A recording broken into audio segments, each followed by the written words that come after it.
Art poses. All right. Do, Silence, we're going live. do, do, do, do, do. Do I have to start muting people?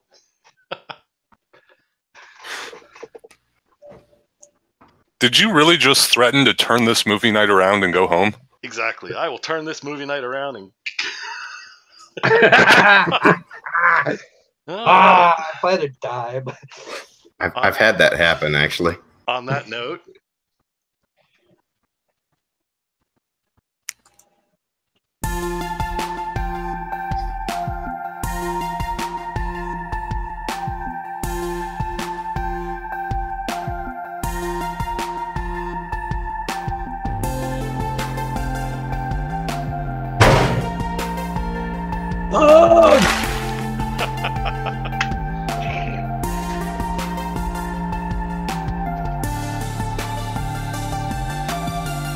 David! Whoa! What's happening? Darren, you rock. Who could it be? Malcolm! Found it! Oh, no. Probably not him. Sorry. Well, let's see what to say on this fine evening. I know. Hello. Hello! Here we go yet Hello. again. And Andy, I promise I won't say anything more about a Tesla coil. Damn it, I did.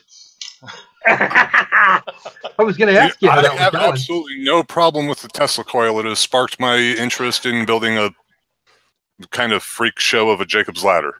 Oh, it sparked your interest. I see what you did there. Sparked your interest. nice. Well, work. you know that the image I sent you earlier, I was thinking I'll just start winding my own transformer, and yeah, I got about 350 turns in and was bleeding out of my thumbs and went, I have a spare 850 watt computer power supply sitting around. I already have this done. I just need to take it apart and pull the parts. Buy some gloves. So Actually, 350 windings, even on a nice pair of leather gloves, will not help you keep your thumbs intact. Sure, but now he's halfway through. The gloves put a Band-Aid on, put nice pair of thick leather gardening gloves that you're going to thrash and. Yeah, if I would have thought about it from the beginning, it probably would have helped, but 350 turns in, and I realized I never put any insulator in between the iron core and the 36 gauge magnet wire I was using, so I kind of had to start over. You had two reasons to stop. Let's not blame it on the thumbs. Well, I'll blame it on the thumbs. I'll blame general jump into a science experiment without forethought for the insulation. So on top of that, it would be easy. Honestly, I think it would probably be easier for you to build a small device to do your coil windings. Yeah, I already started that project too. So 300. Also 300 how many winds? Also, Andy, how many? Sorry, winds? what'd you say, Strike? It's what 350 winds? You said you got kind of tired. Yeah, I know. I'm Okay then. So how many? Come on, let's hear it. Yeah, no, I need to. 2036. Oh man. Oh, by the way, Andy, the addition of extra proteins. The addition of extra proteins will not help your coil any. Size strike. That was my. That was going to be my question too. What gauge wire? And what was the diameter of the medium you were winding it on? Okay, medium was 1.25 PVC, and it was what the hell was the gauge? 28, I think. Yeah, 28 gauge, I believe. That's a lot of freaking copper. That's a lot of bloody copper. It is. It was probably literally. Yeah, there's a lot of DNA. That is a lot of copper. There's a lot of DNA on that. Yeah, I was running 36 gauge and started at a 1/8 inch diameter iron core. 36 is no fun to wind. No, it's not. The first time I actually attempted doing this, I snapped the damn thing about 4 times in a row. Darn thing, sorry. Very, very kind of you. Wait, if that's the level we're going to be expected to withhold, I'm going to beg out now. Oh, come on! It's only Kent. Yeah, exactly. If you're going to hold me to the basement Bible study lexicon, I might need to go ahead and beg out now. It's not quite that Okay. bad. No. I didn't figure it was. It's Kent Hovind and I'm here. It's not going to be like that. Although I'm around. Yeah. All right. Ooh, we have. I'll be looking for excuses to use the at the beginning of words. You won't need to. Gotcha. I already know which video this is. You won't need to. Now we do have a choice. See, for anyone that's wondering what's coming, it is in fact Kent Hovind. So we're sorry. Dun, dun. We're sorry. We apologize. Dr. Dino. You brought this mess on yourself. See what I did there? Nope. Oh, Andy's back. Welcome back, Andy. Except he's muted. Now he's unmuted. Hi, Andy. Yeah, I totally forgot I was signed in as Backyard Science, and I went to go and try and pull something off of my drive, and it immediately booted me because, of course, I had to be Andy, not Backyard. So, yeah. That was weird. Never had that one happen. These things. Yeah. All right. You live and you learn. Well, so for tonight's amusement, I'm calling it that, but anyway, I already mentioned it is in fact Kent, but there we go. All right. We're going to go over his 100 Reasons Why Evolution is So Stupid from Kent Hovind. Now, some may be wondering, but Kent came out with that years ago. How could that be relevant today? Well, that's because nothing has changed. Nothing has changed. Yes, it's the same crap. He's still saying His son has his money and his ideas. Indeed. Well, no, Kent now has his own money and ideas, and is still spouting the same fucking thing. He has not changed anything. Not a single word. Indeed. Kent Hovind shows that there sometimes are minds that are not a terrible thing to waste. I cannot be convinced that he isn't filming his new stuff in one of those like double wide office rentals trailers. He probably is. I seriously can't be just convinced. Put out an invite for people to see his new little museum down there. He's got his little new theme park that he's trying to wrestle up money for. It's kind of a field and some jungle gyms. I am proud of your use of the word wrestle. For the record, the land involved was actually donated by a single individual. 50-some-odd acres. Sap written on his forehead in reverse, like ambulance. He told Kent, find yourself a spot that you can set that up. I'll pay for it. You can have it. And that's exactly what happened. Actually, I'm prepared. I'm prepared to guess that that guy has sap spelled both ways on his forehead, because the tattooist first spelled it correctly facing him, and he went home, looked in the mirror, and said, "That shit ain't spelled right," and went back to him and had him spell it the other way, so he could read it in a freaking mirror. You know, it's funny you guys would mention Dino Adventureland, because as luck would have it, we also have queued up for this evening, and I know this is a surprise to all on the panel. We also happen to have... Hey, guys. Oh, hi, Tornado. We also happen to have Dr. Kent Hovind, 12-14-17, History and Purpose of Dinosaur Adventureland. Ooh, either one of those sounds like... What is their comparative lengths? Well, the History and Purpose of Dino Adventureland is 40 minutes. And the Sorry about not popping in immediately. The 100 Reasons Why Evolution is So Stupid is let's take a look here. 2 hours. Oh, it's 30. only no. That's crazy talk. It's only 1 hour and 49 minutes and 49 seconds. Now it all depends on what the audience wants. I'm easy with any old Kent because any old Port in a Storm is adequate for me. Okay, Dinoland. I want to bust his 6 types of evolution because that's hilarious. Beach says Dinoland. All right. Let's see what else our esteemed audience. Let's see. All right. Here we'll do a Red's Rhetoric sort of thing. Everybody watching, type 1 for Dinoland, 2 for 100 reasons why evolution is so stupid. There we go.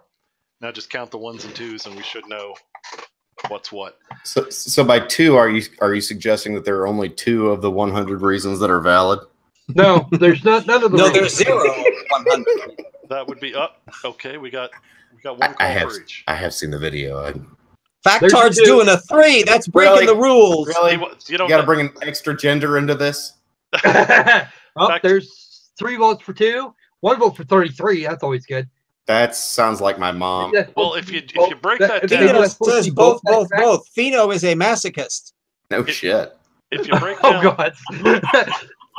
If you break down 33, I can't by any other name still smells like a Tim Cage. Each 3 is 2 plus 1, which means both. For everyone that catches this reference, 33 is number Wang. If anybody catches that reference, that'll be hilarious to me. All right, well, number Wang. 132. Sorry. All right. Does anybody need the pop out for the yes, please. Viewers chat? All right. Yes, please. I got the link on it. I'll put it in here for the pop cool. out. Excellent. Thanks. Yes, please. So everybody can see what. Dump that in there and kaboom. Which equals 42. No, that would equal 80. All right. There we go. Everybody should have. Or 1 if you're in base 33. Yeah, well. Brooke, I'm well on my way if that concerns you in the least. Just so you know. I'd say 1, but identify as 2. Meltdown plan. We have it's all over we have the a place. couple of options. Lots of 1s and lots of. There's only 2 choices. That's good. Okay, well that was a great show, everybody. Thanks a lot for coming. We theoretically we could just issue a blanket that's stupid right now and call it quits. My general rule is that anybody who takes Kent Hovind seriously cannot be taken seriously. That kind of is the overall take home. So there's talk. Wait, how can you not? Wait, yes. We're not going to take this seriously? Of course we are. Why am I here? Why am I here? This is deathly serious. Remember, he is Dr. Kent Hovind. He has actual degrees from a real-life fake university. Yep. That he does. All right. 2, if I'm not mistaken. I have no idea which one we should bring up first. Number 2, actually. That's the largest number. That's the largest number of votes I've seen. Number 2 was 100. All Kent Hovind videos are number 2 in the end. Yes. Yeah. That's why I keep referring to my second Daphne video as Daphne's number 2. Ah. Oh, this is. That's true. He did write a thesis. All right. But you can't see this lampshade over here. This lampshade right there. If we're saying there's more number 2s, that is 100 Reasons Why Evolution is So Stupid by Dr. Kent Hovind. Right. It appears that the comments prefer more number 2. Yeah. All right. So shall it be. Fecophiliacs. Now I don't. At least it's a solid number 2. Yeah. It's a lot. Fecophiliacs tend to like him, so they can touch it, not swirl in it. It's they're called corporaphiliacs, actually. All right. So why wouldn't it be? Here comes 100 Reasons, and it's. I was about to say it's not my fault, but it pretty much is, isn't it? All right. I'm sorry. Right, are we still interrupting with drink? Oh yes, that is. Oh, all right. We'll do a review of the policies and the housekeeping. Oh yes, yes. We forgot the housekeeping completely, Mr. Sidetrack. Yeah, today's announcements. Okay, housekeeping. What do you say? You sound like you have something to housekeep. Do you have any announcements, Mr. Squirrel? Aside from the regular, I have a stream tomorrow thing. No, not so much. Okay, all right. Then I will do the. Oh, everybody from last week that didn't get their mitts that went to the put the request in. Not request. Demand sounds kind of forceful, but you were promised the damn things. I mean, demand is fine. Those of you who were kind enough to do so, I did in fact travel to the post office this week. I didn't do much of anything today. Liar! And see, you can't even get through a sentence without lying. No, I kid you not. I did like nothing today except stare at the Tesla coil. I was so freaking happy with the thing. So, Strike. So, Can I ask a question about the mitt? Yes. Does that mean my mitt is coming? No, you're excluded from everybody else. Of course, Tornado is coming. You know what? I really do need to get you my address so I can get my mitt, because I'm not going to be getting that many presents this year, and I really would like my damn mitt. All right, yours comes with a bow then. You got the updated address, right? Yeah. Yes. Yeah, you're doing one better than I am, Art. I Tornado, I got Holding up the sugar plums, dancing in his head as he opens it up, and there's the mitt. Indeed. Look, it's Art. For someone that asked about the Santa outfit, that's Artemis' brain sample over there. Indeed. Yes, I'm sorry. I don't have lofty goals, but I do have I do have goals, and Christmas is just a thing that I love. I'm a raging atheist, but I do love Christmas. See, Tim Minchin did a hilarious song on that. Yep. Meltdown. If you filled out your details, I still got them. I'm pretty sure. He also has a very very loving, touching Christmas song, "White Wine in the Sun."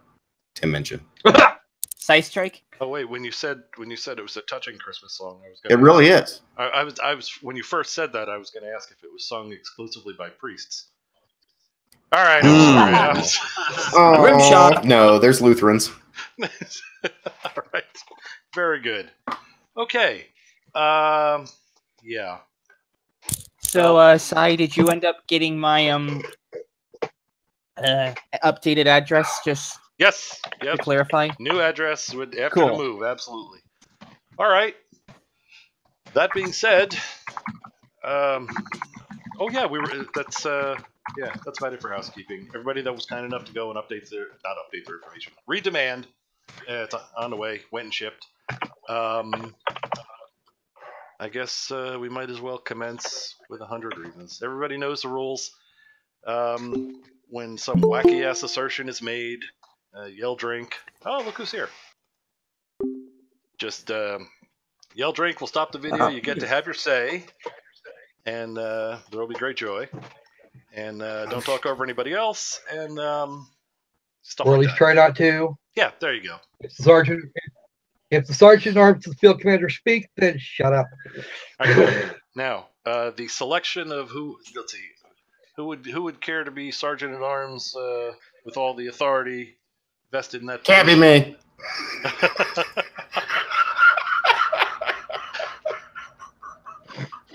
Any volunteers? Well, I've had surprisingly little to drink tonight, so I might actually make it all the way through this one. Oh, okay. Yay! That's all right, Andy. At the same rate, though, it is a yucker, and indeed. Well, I might get real drunk real fast as soon as this starts. Right. I shall be the remaining sober field commander to back Andy up here. So. Very good. We're 19 minutes in, and we're about to start Kent Hovind, and the information content is about to plummet. Absolutely. We actually slipped in a little science before. We got to stop that. It's movie night, damn it. Okay, here we go. 100 reasons. Oh, real quick. Yes? Before we get going, in case you're listening, Hillel, I have updated the Science Strike Force Eclipse video to get your information in it. It is actually rendering right now and is going to replace the initial video posted to the Backyard Science page. So Yay, Hillel! Yay, indeed. Looking forward to seeing it again. Even I suspect it'll be similar to the first, which was pretty damn good. Oh, yeah, it's pretty much identical. It's just got a couple of Hillel's pictures in it, and he just sent... He uploaded them to the drive about 1 second or so after I uploaded the video, so... Uh-oh. Busted bottle opener. Now we'll talk amongst yourselves. Go ahead and just... talk amongst yourselves. I'll be right 2 seconds. Finally got it added in. 1,000, 2 1,000, 3 1,000. Time's up, Si. Yeah. A couple. Well, this is a time dilation one. He's in a relativistic frame. I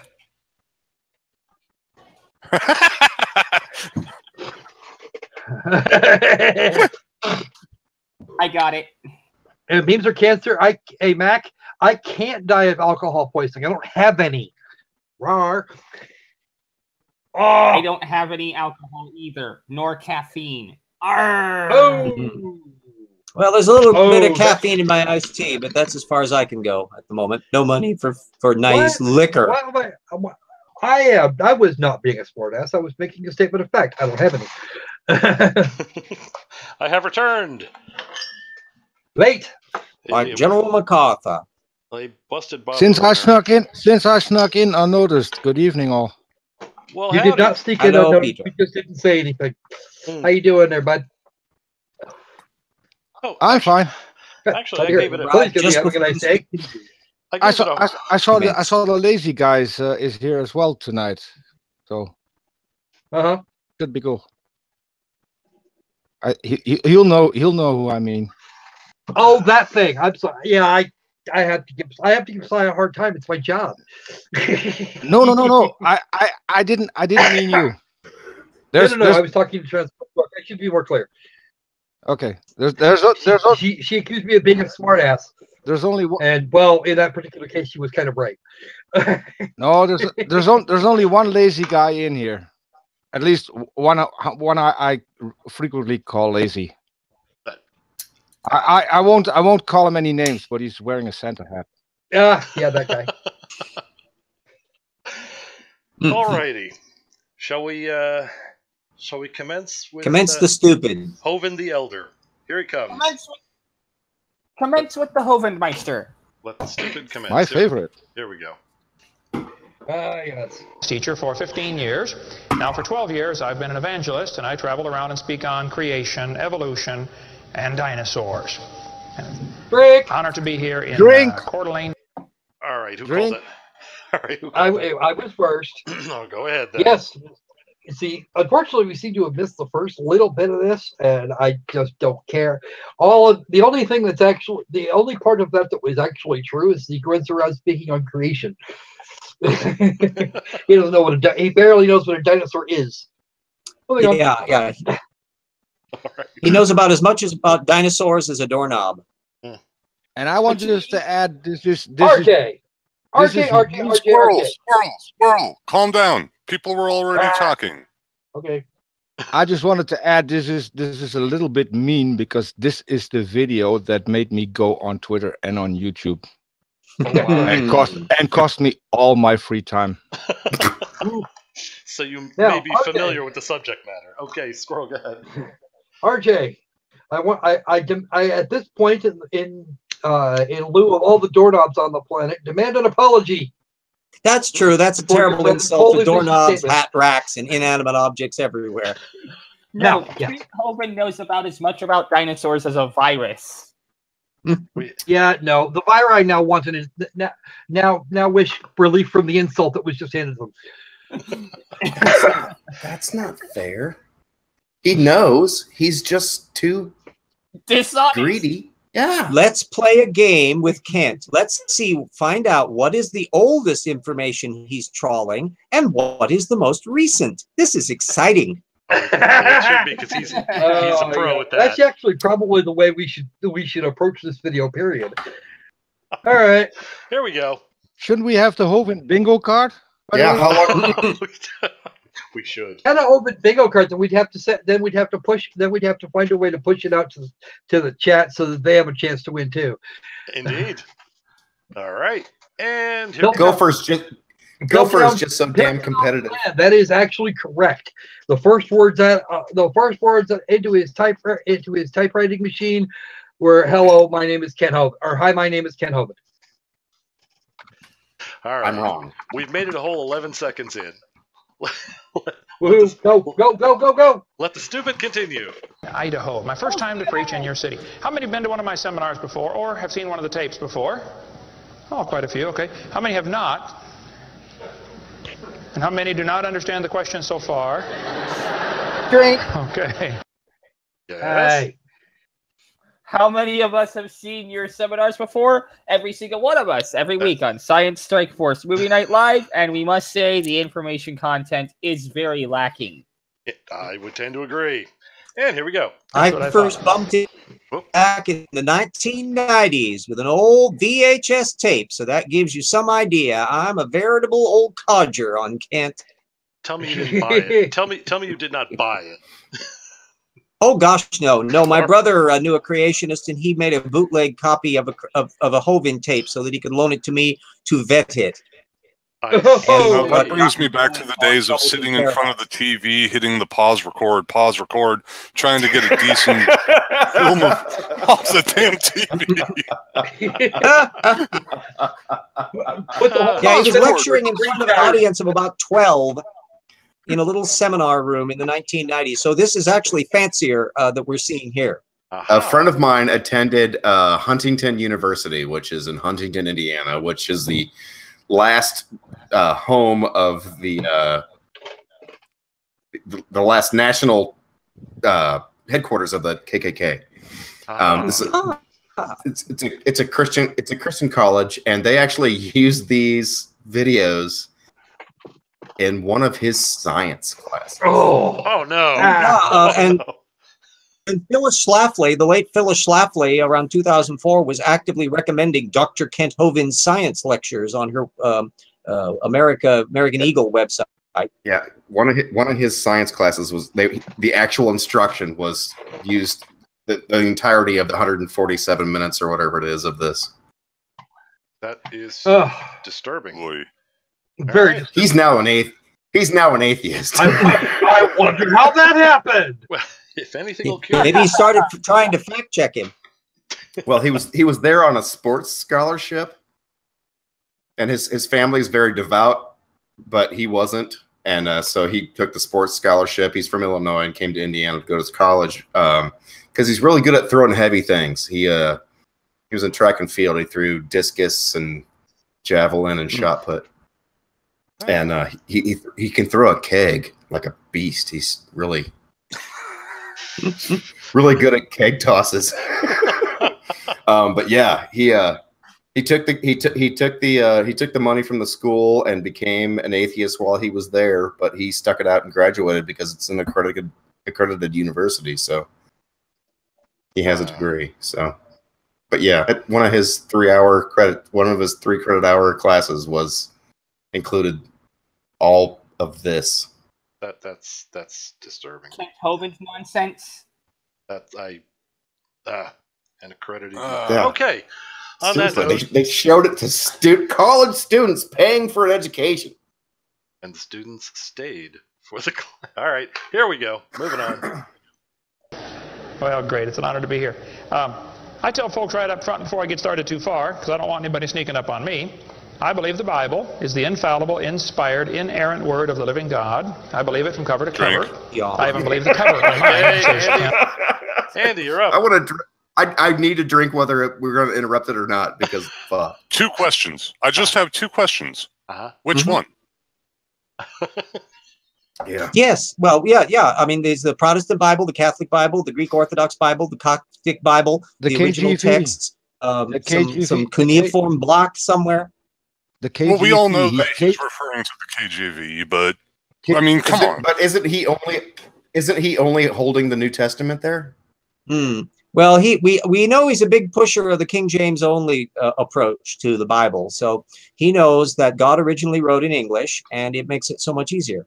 Not only did he only write help in English, but obviously he had a king decree his words. Right. Well, that was the birthright. Hello. Makes sense. All right. See, I didn't know that's where you were going. I thought you were going which God, not which Bible. Oh yeah, no. Which book? Which book? Yeah. Okay, which book? You tell me that you have the Encyclopedia Britannica. I want to know which volume. Gotcha. I don't know, but this one says Kent Hovind on the cover. Just wait. Is it really? Oh, did Scholastic print that one? We're seconds away from it. Here we go. Hovind. I believe that. The gospel according What I try to do in my Kent. seminars. Now, wait. Now you have to back up because you missed it. Yeah. No, his name is embossed on it. Yeah. All right. I will back it up. Here we go. Sneaking up on me. I believe the My Bible gosh, is what the an infallible, narcissistic little inspired, twit. inerrant word of the living God. I believe it from cover to cover. I even believe the cover on mine. It says Kent Hovind. I believe that. And what I try to do in my seminars, I have 3 distinct goals.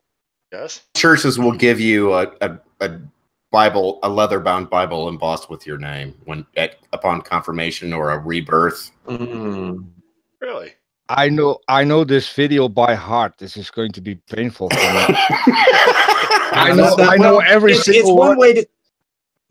I know every single word that's going to come. You know, there's that big black market Bible bunch, you know, that go around stealing people's Bibles. And if you don't have your name embossed right on the front, they're just going to be ripping it right from under your fingers. You're damn right. You're damn right. I feel like God now because now I'm omniscient. I know what's going to come. Mormon kids will pull up and steal your GD. Slip in a damn LDS stuff. All right. Don't bring the Latter-day Saints. Wow, 30 minutes in and I already need to take a break so that I can go and end my life a little bit sooner than it's supposed to. You know, you really get a vape. You got me all happy there when you said 30 minutes. I assume you meant 30 seconds. I was like, holy crap, we nailed 30 minutes of this already? Yeah, no, 30 minutes of us babbling. Well, the more we babble, the less we have to seconds of him. It's not even my fault. No, actually, we're at 46 seconds. We're making just miracle time here. Oh, all right. 46 seconds. I was off by almost a factor of 3. All right, on that note. Yeah, let's let the little bastard run until he actually bumps into some information. That should go all the way to the end. All right. Good night, guys. Here we go. Number 1, I want to strengthen your faith in the Word of God. Number 2, if you're not saved, I'm going to try to get you saved. I'm after you. I'll tell you right now, I'm after you. Okay. Number 3, if you're saved and you're not doing much for the Lord, then I'm going to try to make you uncomfortable. Everybody ought to find something to do for the Lord, okay? The worst of you could serve as bad examples, if nothing else. But you all find something to do for the Lord. All right, this is not my wife. This is just a That's picture your of current her. wife. You don't have one of those. Oh, did you miss his big joke there? I think you did. Here, let me back it up just a bit. Oh, I didn't. You all find something to do for the Lord. All right, this is not my wife. This is just a picture. This is just a picture of her. This is just a picture of We her. live in Pensacola, Florida. Actually, I've been there 12 years. We have 3 Yeah, kids. the one one of he each. sold down the river for that long stint in the jail. This is neither of my wives. This is the best one because he has 3 kids, 1 of each. A boy, a girl, and a fat one. You're quoting this video from memory, aren't you? Here we go. I know this. My kids are at this time 21, 22, 23. A year and 2 weeks apart. We call that family planning where I come from. Got the 2 boys married off now. As soon as I find someone to take over payments on my daughter, I'm going to be home free. We call it not letting her heal where I come from. One of my hobbies for many years, I have been collecting science books. I like science. And you can ask From what year? any of my kids or ask my wife, when I get bored, which isn't too often around our place, I just read science books. I like science. Yes, Taught it for if 15 you only years. understood some Even though of I'm it. not teaching it anymore, I still like to study. It's so many neat things to learn. And there's an awful lot of good science in these books. But folks, there are some lies in our science books. I'm not against science. I'm not against school. All right, Tornado. I heard you in here. Science is self-correcting. There are not lies. And the only lies that are put out there are from disingenuous guys like yourself, Kent. Yeah, what he means to say is, here are some things that I cannot allow to be true that I'm going to offer a bunch of tendentious, ill-documented reasons for them not being true, and we are going to be very interested in seeing what he tries to do on each one of those. Indeed. Here we go. I'm not against research. My brother's in his 34th year. I wish he had done a video at any point where he talked about the science that he read in those books that he agreed with. Because he said it's hard to find any. Some of it, he said that some of it is good science and some of it is lies. So what of it is good science? He never really mentioned and on what basis? Right. Artemis, you missed a key point there, because he said he clearly said, whenever I get bored, and in my house that doesn't happen often, then he goes reading a science book. So if you don't read it, I mean, how would you know? Yeah, how much attention? Well, of course, we know how much attention of stuff that all of his arguments on science material is scavenged authority quoting. And all of the content of his creationism is copied from young Earth creationists that he never fact checks. That's Kent Hovind in a nutshell. Also, something Indiana can be proud of having is the city that told you had to be a creationist to live here. Oh, really? It's of Indiana. Let's put the and Daniels before him, but not quite so. Daniels was bad, but Pence is you people that are hoping for the demise, the end of Trump, don't celebrate that. I have no doubt Pence is a creepy culture camper. He is a true believer. Trump is just a narcissist. Dangerously powerful. He holds a lot of sway because he kisses a lot of ass. So he's not like Trump in 1,000 fucking ways. And one of the things about him that is good is that he's not an idiot, but he is an idiot. Yeah, he's a young culture camper, anti-evolutionist, anti-climate change, and also knows how to stonewall. He's tactful. All the reporters nuts down there in Indiana, where he would never actually discuss his policies while he was doing stupid stuff. Yeah, he would. I call him Mike. I didn't know that would happen, Pence, because every bit of legislation that he got himself involved in that went sideways, he said, I didn't know that would happen, and it happened like 3 times in 4 years. And you're like, shouldn't you know by now, Mike? And now he's only a heartbeat away from the presidency. That's a cheery thought. All right. Don't get excited. It will be different, and the world will see us more measured, but we won't be a better place. Most agreed. All right, back to Kent. So we can. Anyway, let old Kent you on again. Here he goes. I was going to say, I thought we were talking about a young Earth creationist, not items that have yet to evolve. All right. Well, that we were. Nice but we did introduce Mike Pence, who is a young Earth creationist, so it's not that fucking wrong. It's connected. And that is also yet to evolve. Quite true. Here we go. Teach in public school. There's an awful lot of good godly teachers in the system, but there's some poison in these books. We're going to cover some of that tonight. Richard Dawkins, who hates creationists, said, it is absolutely safe to say that if you meet someone who claims not to believe in evolution, that person is ignorant, stupid, or insane, or wicked. Well, Richard, we'll send you a copy of this tape, because I'm going to show you 100 reasons why evolution is so stupid. Oh, Dawkins would be quivering in fear to get a copy of your tape. Actually, drank because he covered... If you go back through his list of options, aside from him actually saying he's right, there's some fucking leeway. Damn, I'm really sorry. There's some leeway there, where aside from his specific point of view, all other options are reasonable based on that quote, and he can't even allow himself to recognize that even some of his points of view have validity within that quote. He just wants to jump on the other 3 options that negate everything. Well, but you could argue that Kent is both simultaneously stupid, ignorant, and insane. Sure, exactly. Yeah. All the above is most definitely an option. In fact, of all the creationists who would best qualify for that, he really has a good peg for the gold in there. Well, so does Ken Ham, but yeah. He exceeds Ken Ham. Even Ken Ham's answers in Genesis regards Kent Hovind as a scripturally inappropriate Looney Tunes. Okay, first off, if you got Ken Ham saying that about you, you got a problem. But then again, yeah, exactly. Ken Ham was the guy that was called out on the 700 Club by whatever the fuck his name is, Falwell. Oh, Pat Robertson. Pat Robertson. Well, Pat Robertson is an old Earth creationist. He comes from a different framework. It's wonderful. It'd be wonderful to get them together with a panel with Steve Meyer and have Steve Meyer try to defend himself against all of these creationists without ever using methodological naturalism. I'd bring RJ, popcorn. Here I was the entire time thinking you were talking about like a panel is like a plank that they could bludgeon each other with. Yeah, no, I'm perfectly happy with either option.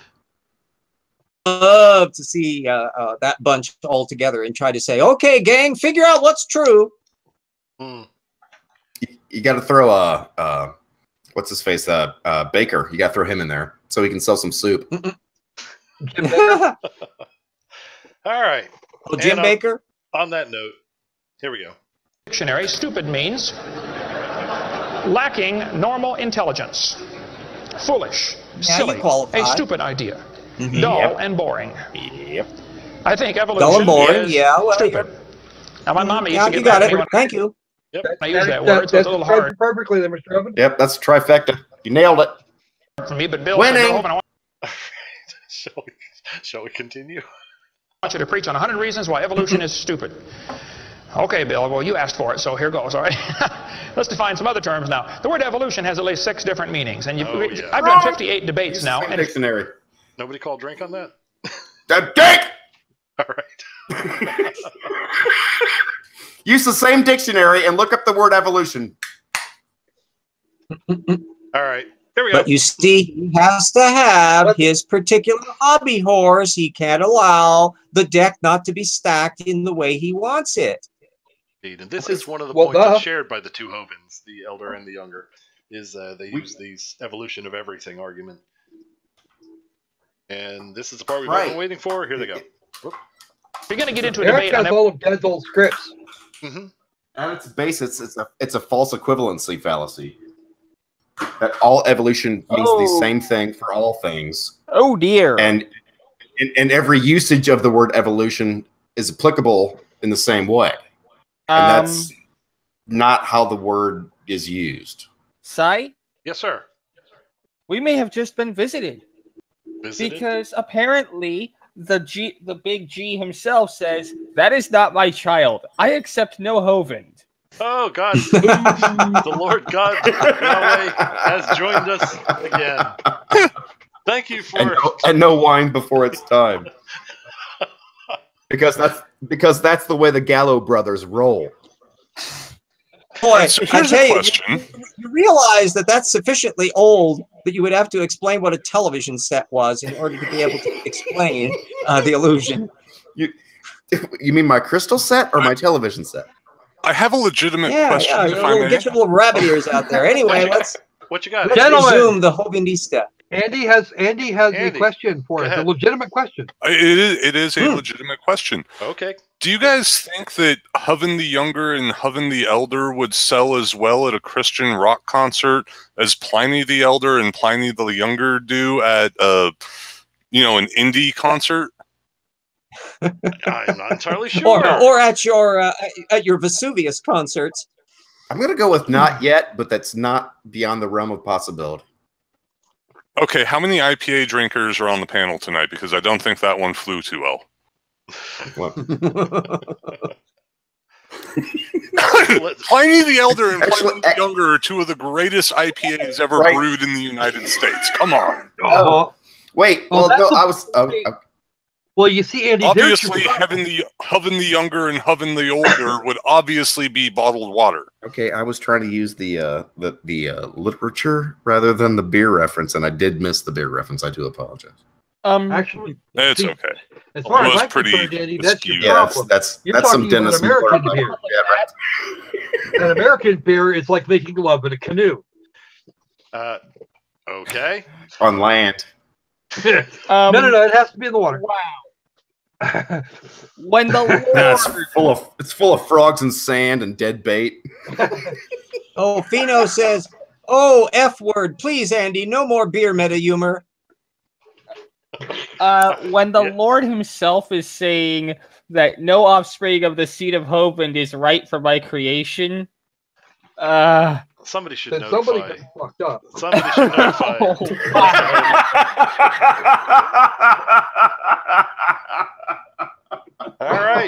All right. I'm officially not the worst offender, and I'm grateful for that fact. Indeed,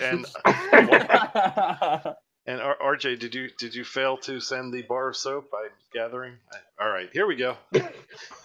Moving on. Evolution with anybody, you better first define what you're talking about. Because this is a very slippery term, okay?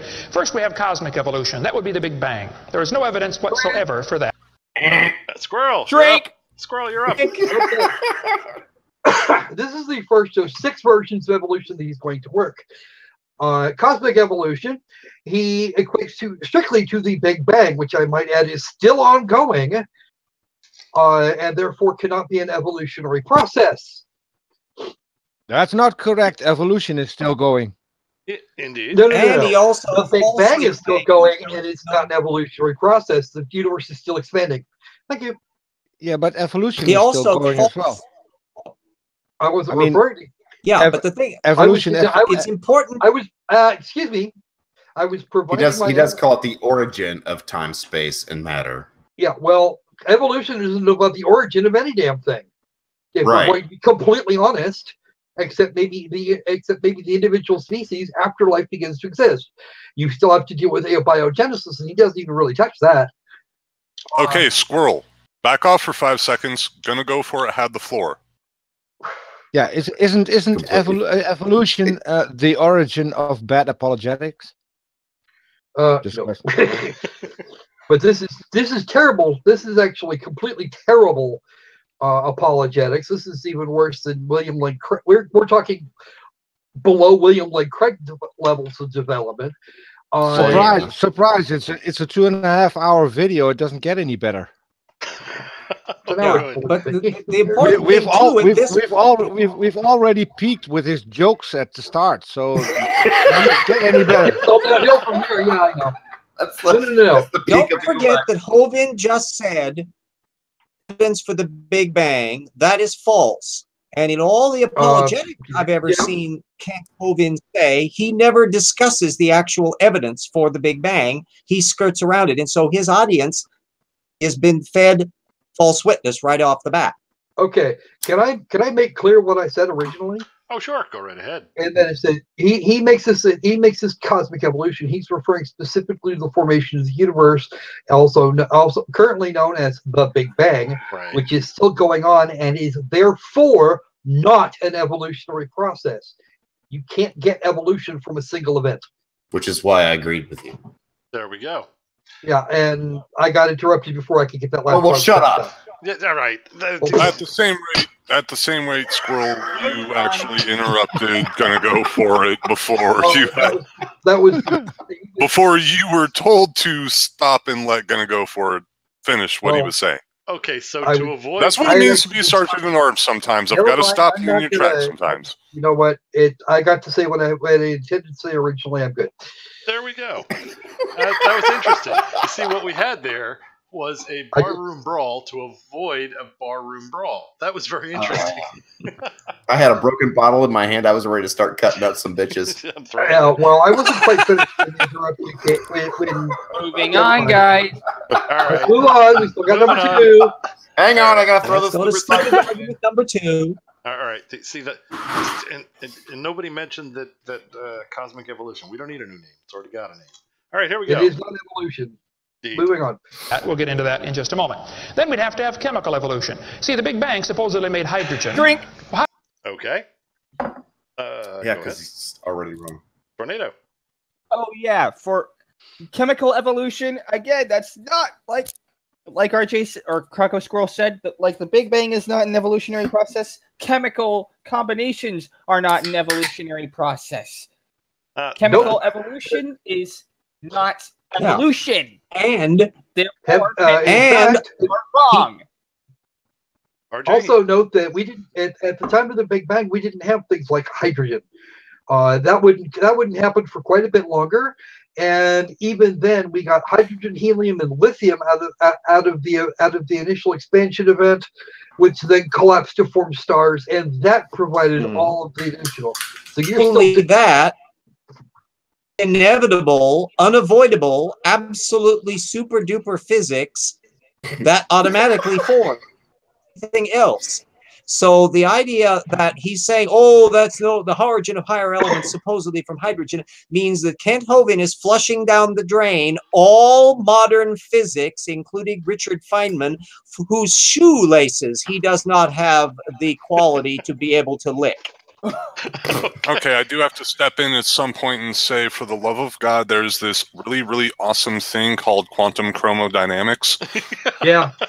There's, we Feynman already understand all of these things. He's talking about sounds pretty absolute bullshit. And it drives me up the wall. And it drives me up the wall that these are not actually things that are taught in high school chemistry because it's considered physics when it should be chemistry. The number of Nobel protons are not their own thing. Neutrons are not their own things. There is this weird stuff of non-integer spin particles, and they're awesome.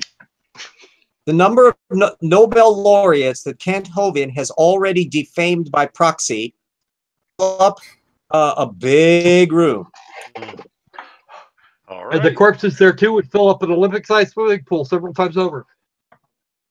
And moving on. James, could you get those people together? Because I think he's at this point he would be looking for people to fill a room, because that seems to be not happening anymore. Maybe we can get those people. No. Yes, he's not quite the rock star he once was. All right, here we go. 92 elements, plus the synthetic ones. I mean, how did the chemicals evolve? They don't talk about that much, but that would have to happen. Thirdly, we'd have to have stellar lie. Okay. No, they don't. That's a lie. Oh, Pure lie. Now got this thing, and now he's got this thing all ass backwards. Oh God! I'm just going to call it right here: stellar and planetary evolution. This is actually a function. This is what has to happen before chemical evolution can even happen. Because you have stars that have absolutely no metallity, and that means they are, quote, first generation, unquote, stars. And of course, we can actually see stars and planets forming in solar systems in that new Hubble thing. So I'm sorry, the science has moved on despite your cute little chart, Kent. Indeed. Yeah. Oh, yeah, you need hydrogen, helium to fuse into heavier elements so that those heavier elements can fuse into even heavier elements so that eventually those heavy elements go fracking kaboom because they're too damn big to fuse anymore. And then they go kaboom a few more times and a few more times and a few more times, and eventually their matter is scattered about. And other stars pick up that really heavy matter because yeah, they're formed out of that. Would have ever guessed? If you're really dense, you get attracted to big, bright objects. Yeah, it's like they're called stars. Gravity. It's like their gravity sinks. Yeah, I know, right? What's up gravity? with It's the law. Hey, you don't really have any other choice. We didn't even. You got the quote wrong, Croco Squirrel. It's not. You got it wrong. It's gravity's not just a good idea. It's the law. I like the other one better. Gravity, you fucking retard! Gravity. You ever gravity? Yeah. Gravity. The soap. RJ, send the soap. That guy. Yeah. Desert File is undersubbed just because. So far, let us recap. This represented approximately the last 100 years of advanced Nobel laureate physics, and has flat out falsely claim there's no evidence for the Big Bang, falsely claim that the origin of hydrogen and elements is somehow inexplicable, and falsely claim that no one has ever seen a star or planet form. So let us continue. All right. Wait. One more thing. May I? One more thing. Oh, all right. Okay, I'll go first. I'm more of a language guy. I'm scientifically literate, but you guys, damn, really? I'm a word guy. So I will continue to argue that he's just using words wrong. And you guys are welcome to cover the rest of it, but I will fixate on the fact that he's just using words wrong. He wants things to be put in the form that his audience will find agreeable. RJ, calm down a second. Okay. By speaking, Artemis?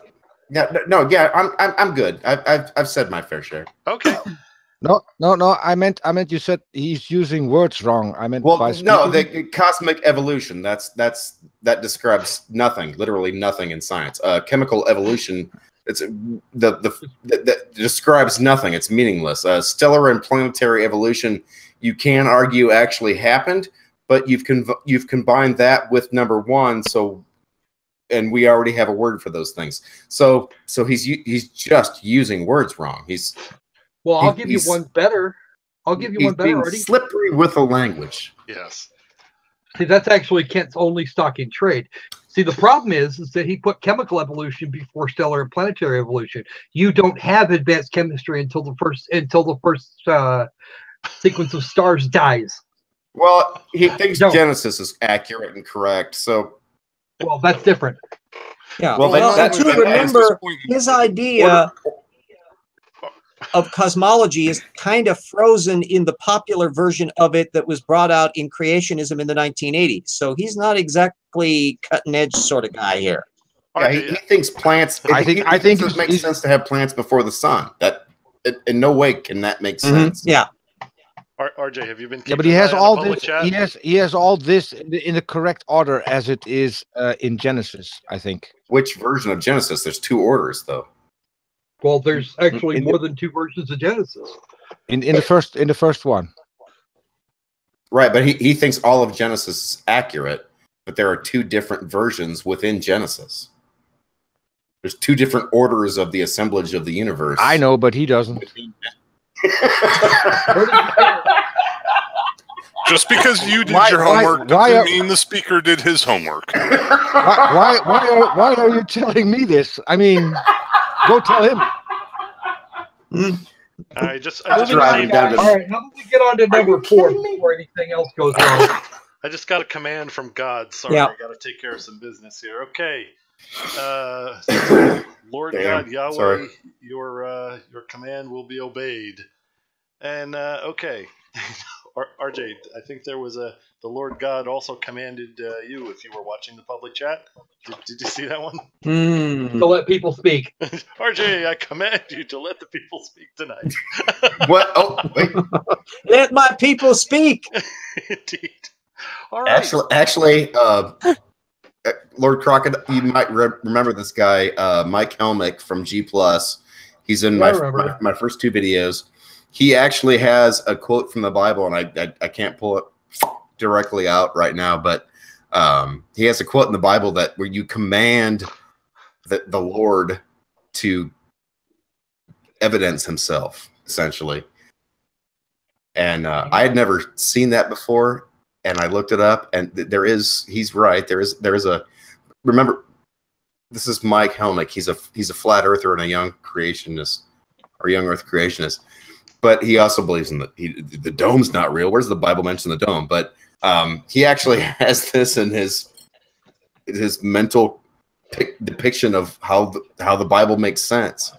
That, you know, that's one of the things that happened. That's how that shit works. Oh, I remember Mike. Mike got 2 videos out of me, and in my second video, he thanked me for being so considerate in my arguments. Damn. I am not considerate in my arguments, y'all. So he was just thinking that ball peen hammer you were hitting with was just a love tap. Something like that. Well, use the rounded Moving end. on, I saw guys. that video. It was way more of a mushroom tap than a ball peen, but you know, same motion. Were you mushroom cloud? 'Cause I saw that video. Yeah, no. You came to explode.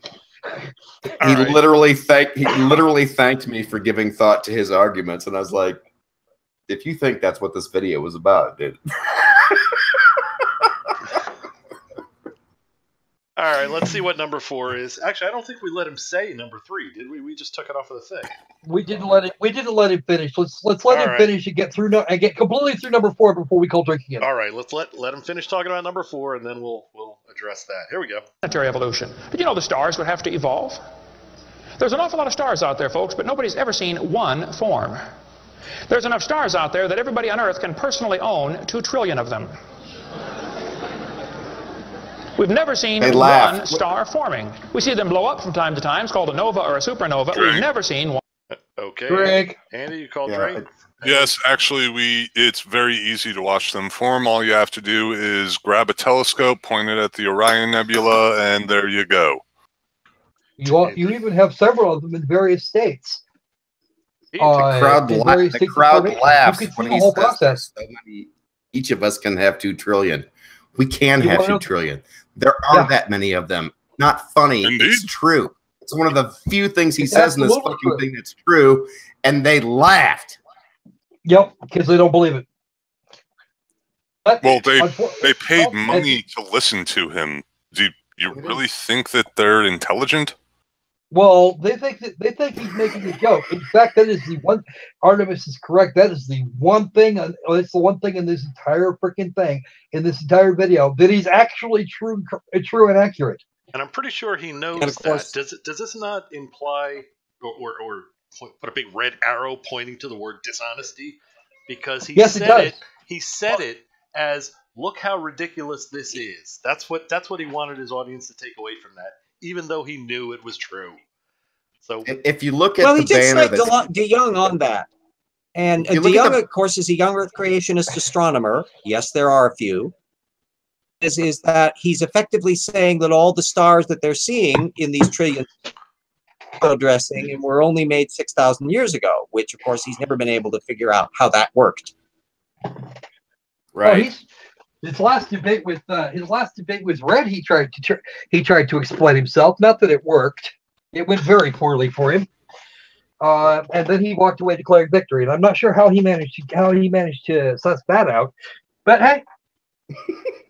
Pigeon chess. We're used to that by now. I just want to mention that I feel like he brought his own props, and that the banner that's hanging behind him, behind the pulpit there, the P is offset for a reason. It's not just a wrinkle. It's just the P is just to make it look right in church. What he's really looking to is the raise part. I am so glad that somebody else recognized that. That was driving me insane. It is big P, little raise. Right.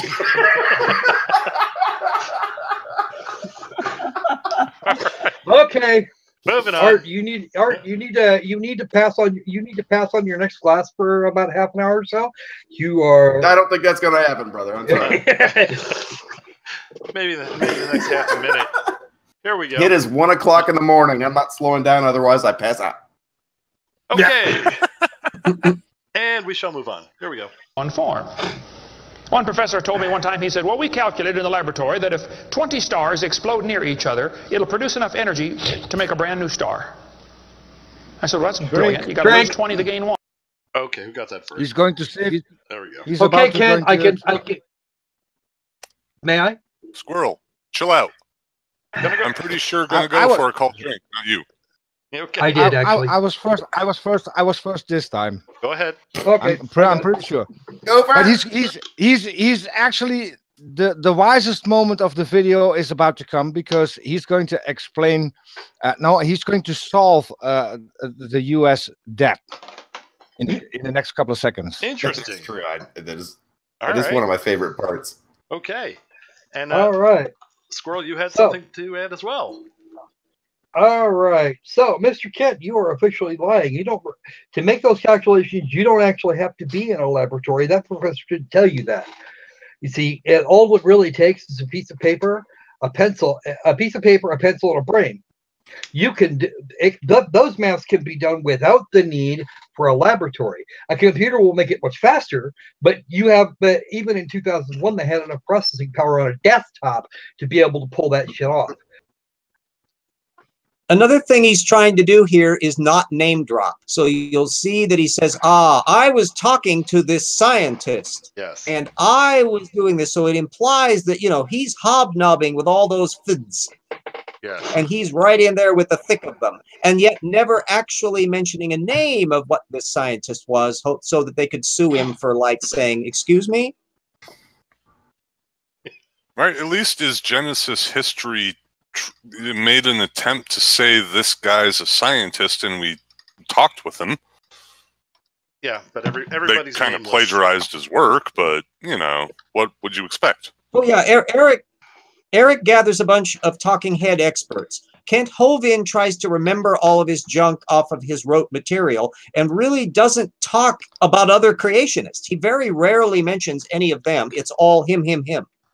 Well, of course, he sees himself as the immortal son of God somehow. I mean, how in the world else? How else could he actually come out of prison for tax evasion and still have the exact same mindset he had when he went in? I mean, most people go into prison. Well, don't take my word for this. I don't actually know, but from what I understand, most people go into prison and come out, a different person, be it for the better or for the worse. Kent Hovind, he didn't pay taxes. He went into prison for tax evasion, and he came out the exact same lunatic that he did when he went in. There was no capitulation from the Christian. Yeah. I mean, he never admitted wrongdoing. He never so much as said that I can understand why the court ruled the way that they did, and the Lord made it so, and I have... None of that he's only angry about the 9 years that he spent in prison. And his wife said, he refuses to accept the fact that there might be anything in this world other than his own belief. It's so far beyond Hitler syndrome with this guy. Yeah, well, yeah, no, Hitler got away with shit, and you can see that by his production value. Yeah, and he thinks he can. But he hasn't. He was in prison. Of course, he's a failure. I mean, that's obvious, but... what's funny is he's also the only one. He's, as far as I know, and if anybody knows different, please let me know. He's the only one that seems to have been left out of that latest Genesis movie that I and Hill and that we had sat through. Everybody else. If you look at the ones that were in it, they were all stalwarts of ICR and AIG, and they do not regard Kent Hovind as a reliable source. And I don't think there's any question that Kent inspired Ken, and Ken recognized the mistakes that had been made, corrected for them, and now is just ow. I mean, he's still a fucking idiot. Sorry. Moving on, guys. Oh, he absolutely is. But even Eric changed over the years, and he's at least evolved as an individual to a minor extent. It wasn't. I'm talking about probably for the worst. I'm talking about the business model. The mistake that Kent made was not paying taxes until he reached a point where he could legitimize not doing that, and Ken figured that out probably based upon that ruling, and has taken all the money that might have otherwise gone to him, because he did have quite a burgeoning empire when that happened. Well, around the same time, independently, AIG fissioned because there were the Creation Ministries. Sorry. Do we have a call from Yvonne? Yeah, let the idiot speak. All right. Yes. All right, okay. RJ, Strike. It's your decision. It's your show. Yeah, we'll move on. But RJ, what do you want me to say, James? James. No, you're not the idiot. Kent is. Oh, sorry. Heavens. Sorry. Moving on. No, no, Peter, no. All right, here With we go. Kids Hovind is he immediately expropriates an idiot. Oh, that's a fantastic usage of expropriate. I'm sorry, I really do need to commend that. That was well. I was seriously I was called that today by a serious scientist, so it must be true. I guess. Somehow I doubt the word applies. Right. All right, here we go. More foolishness coming. Here we go. You ought to run for Congress. You could help those guys borrow their way out of debt. There's the solution. Cut taxes. First place, that's all theoretical. We've never seen it happen, okay? And I think it is scientifically impossible. See, then we'd have to have organic evolution. That would be the origin of life. How did life get started from non-living material? Now, according to evolution... Okay, and that was a tie. did they not both shout it out at the same time? All right. No, I actually called it earlier. I'm surprised. I'm sure everyone thinks they did. But since you spoke up first, Tornado, go ahead. It's what he's referring to is abiogenesis, and it's not origin of life coming from non-life. It's origin of life as it started out with non-life, then it moved into proto-life molecules and such, then it moved into sort of things colluding to be a cell, and then life started. It goes in small increments. First you have the chemical soup, then the chemicals start to interact in ways that start to function, and then they start to interact in ways that allow them to have things. Well said, and that's a very good point, because they like to imply that it was nothing, tick, tick, tick, cell. That's what they're pitching is abiogenesis. But they don't call it that. They say you can't have evolution without this. And this that they describe is the origins or bust. Yeah, and that's the core argument of all anti-evolutionism. Indeed, and the way they describe life had to have originated naturally, otherwise they're screwed. So all the first three are in fact independent of evolution, doesn't have diddly squat to do with it. It's pure physics and absolutely settled science, and poor Kent doesn't know it. The organic evolution part, the origin of life part, is a legitimate uncertainty zone. It's not settled at the moment. We don't have it all pinned down, but remember, as I'm assuming what we're going to be seeing here is how far behind the data curve Kent is, because, this is not a guy that reads current abiogenesis work. This was, 2004 or so? Yeah, I read current abiogenesis work, because I have actually happened to enjoy that, and realizing that cell membranes were one of the first things to even arrive. Because the chemistry for putting together lipid layers and the ways to it and the ways between them are really friggin' easy. I mean, it'll just all by itself. Oh, actually, look. But you're forgetting, a squirrel. You're forgetting one thing. Where did it get its wife from? Because it could all well form, but then it had to look for a wife. Now, where did she come from? Okay. Actually, the origins of sex don't happen for another what? Yeah, but a couple billion years.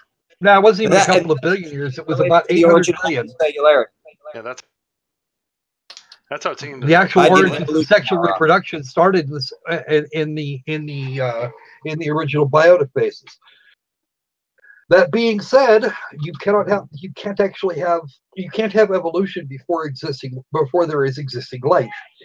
And our banyan tree of single cell organisms can't even be classified clinistically. So what you wind up with is a bunch of horizontal gene transfer, creating all sorts of really fun stuff. Both, and you get critters that are capable of taking on DNA from other sources and then using that for splitting, or you have them just reproducing themselves. I forget the name of the guy here. Just in the last couple of years, who did the math and said that, that the laws of thermodynamics actually imply that under the correct conditions, life will exist, not could exist. It is essentially an inevitability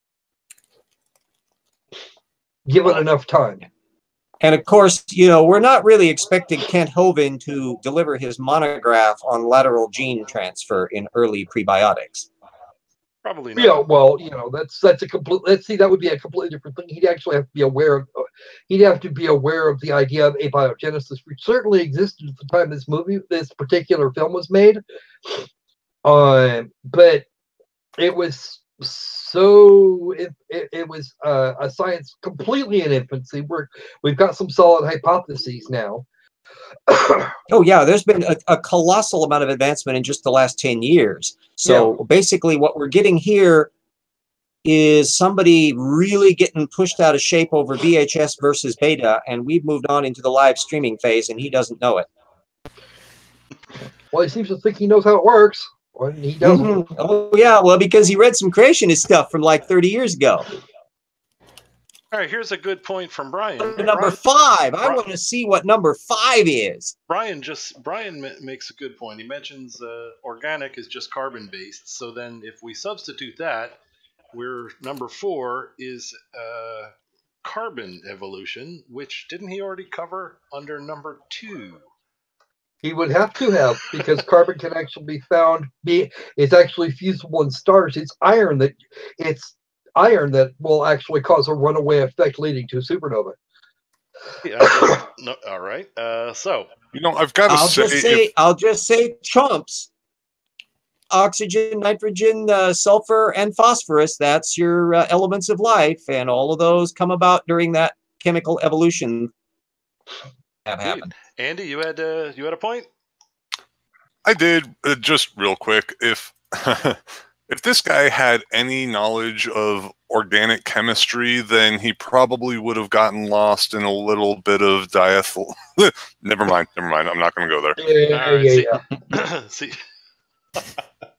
I was absolutely sure you were going to say something about Antarctica. Diethyl would be diethyl Mertz, because he might be wanting to have a Lucy show. Yeah. All right. And Andy, so far not going there with you, okay? So far, nothing about Antarctica. Yeah, I was going ready to Lucy out the Australopithecines. I was pulling this little net together. All right. Yeah. Let's get all the mute buttons active. Okay. Here we go, if needed. Okay, here we go. Number 5. That would happen. Number 5. Happened somewhere along the line, long ago and far away, life had to come from non-living material. Okay. And yet, we've never seen that happen. There is no evidence that it can happen. We'll talk about that in a minute. Fifthly, we would have macroevolution. That is where an animal changes into a different kind of animal. Nobody's ever seen a dog. Drink. All right. Torpedo, that was you first, I think? Nope, Tornado, it was sorry. me. Oh, it was you. Go ahead. Yeah. We're dealing. Okay, Kent. Since you're being such a lovely individual and trying to define evolution for us completely incorrectly, I might add, how about you be even nicer and define what you mean by kind? Oh, yes. That would be a little problem for him to do, because none of their side knows how to do that very well. They're working on it. They are working on it. Got to give them that. Yeah, it's a coming attraction, like the second coming. I really don't think they're doing a very good job of that. But yeah, like let's take how many kinds there are according to the technical literature in the creationism movement.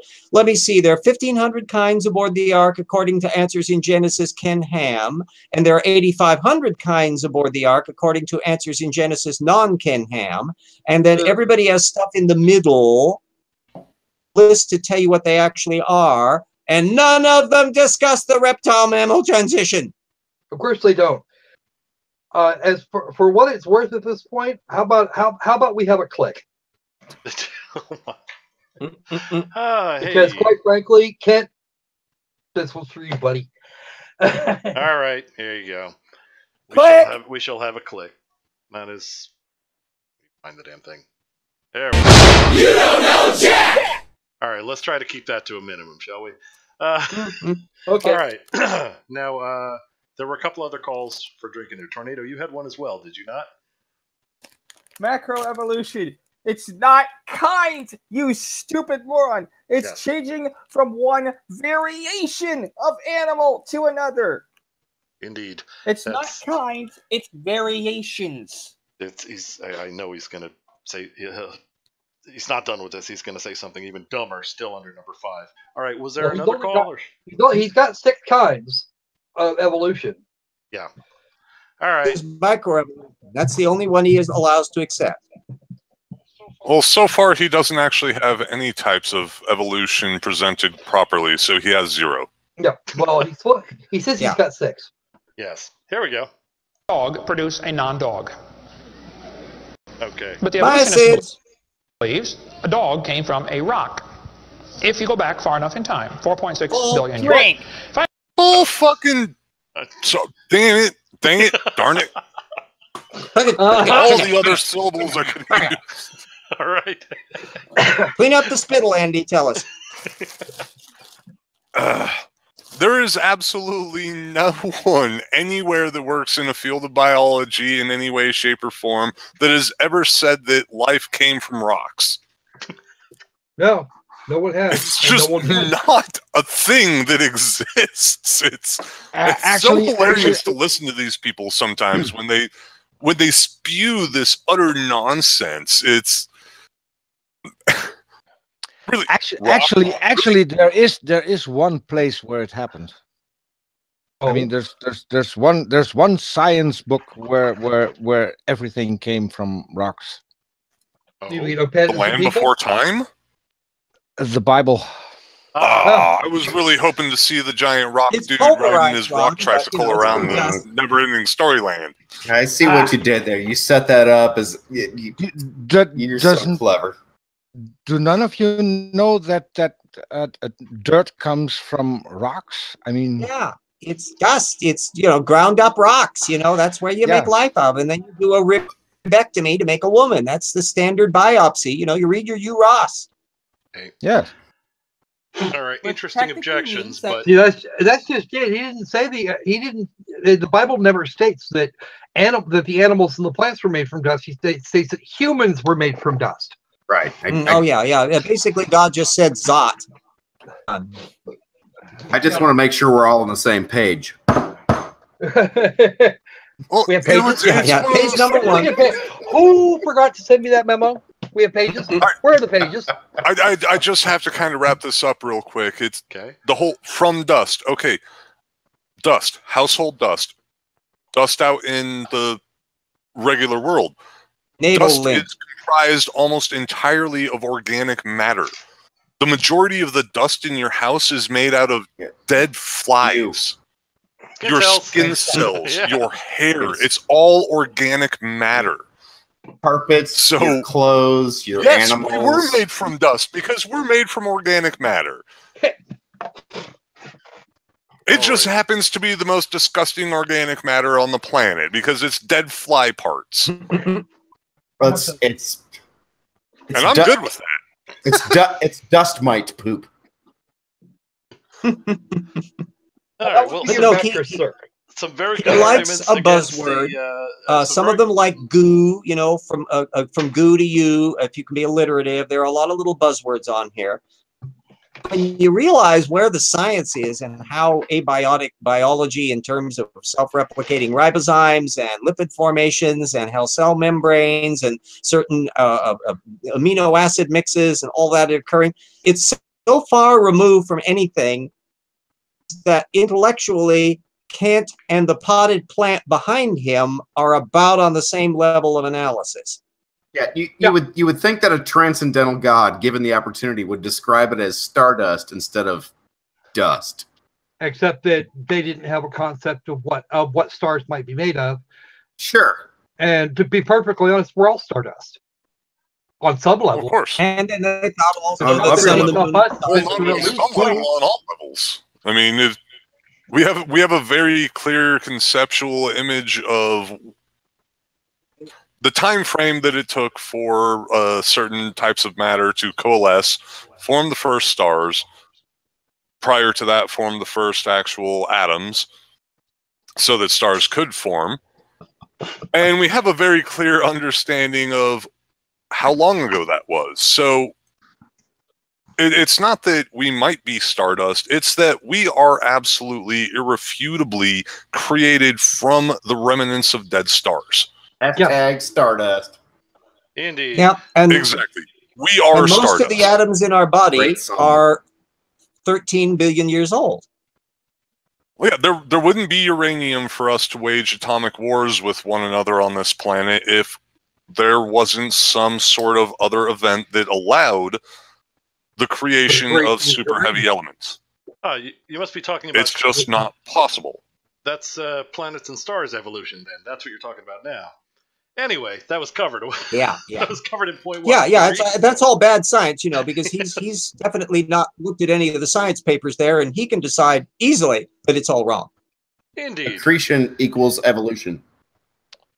Yeah, well, his hairdo looks like secretion equals evolution. Oh! All right. I see what you did there.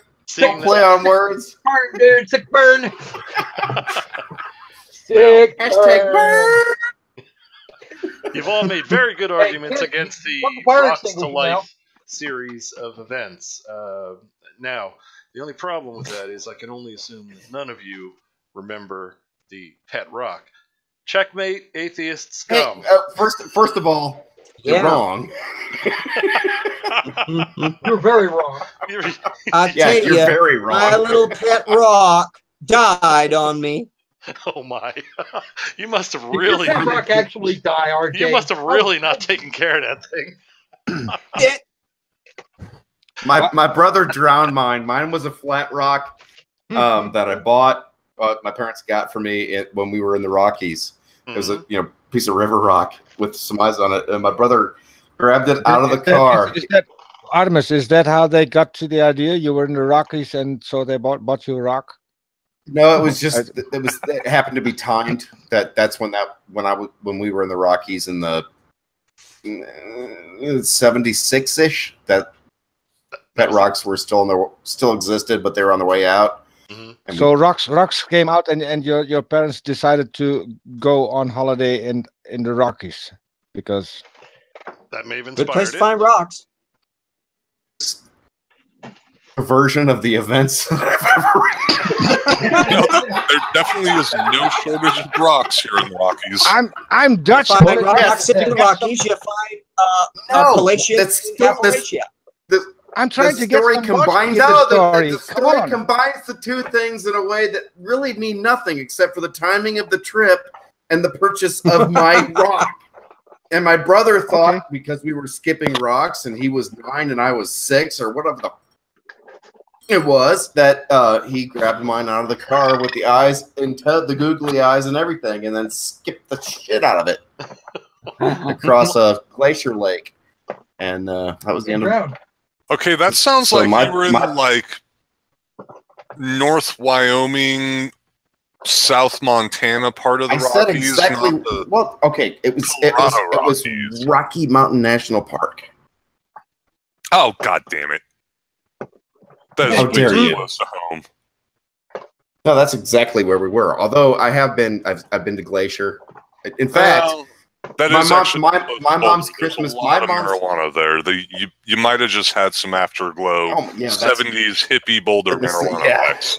Send out a search party for his little rock. It may not be too late, Brain. I was 7. That makes sense. I can see where you're coming from. Artemis, just a quick recap. So, sure. The end of the story is that you ended up with no rock. Yeah, I ended up with a dead pet rock. Yes, that's right. Mine drowned. Okay, so basically, this story is how you ended up being a guy with no stones. Meanwhile, Kent rock and hard praise. First of all, that's a horrible pun.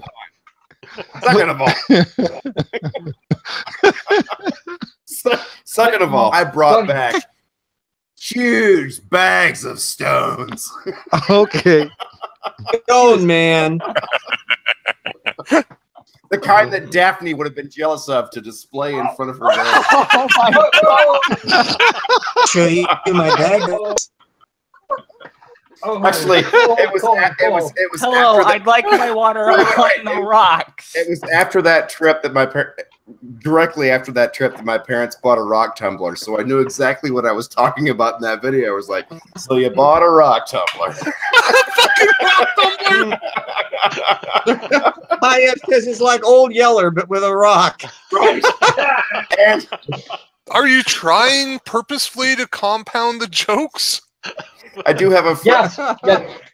I do have a friend who's she's one of the people I lost this year, and she is famous for saying, "It's not a happy story about a rock."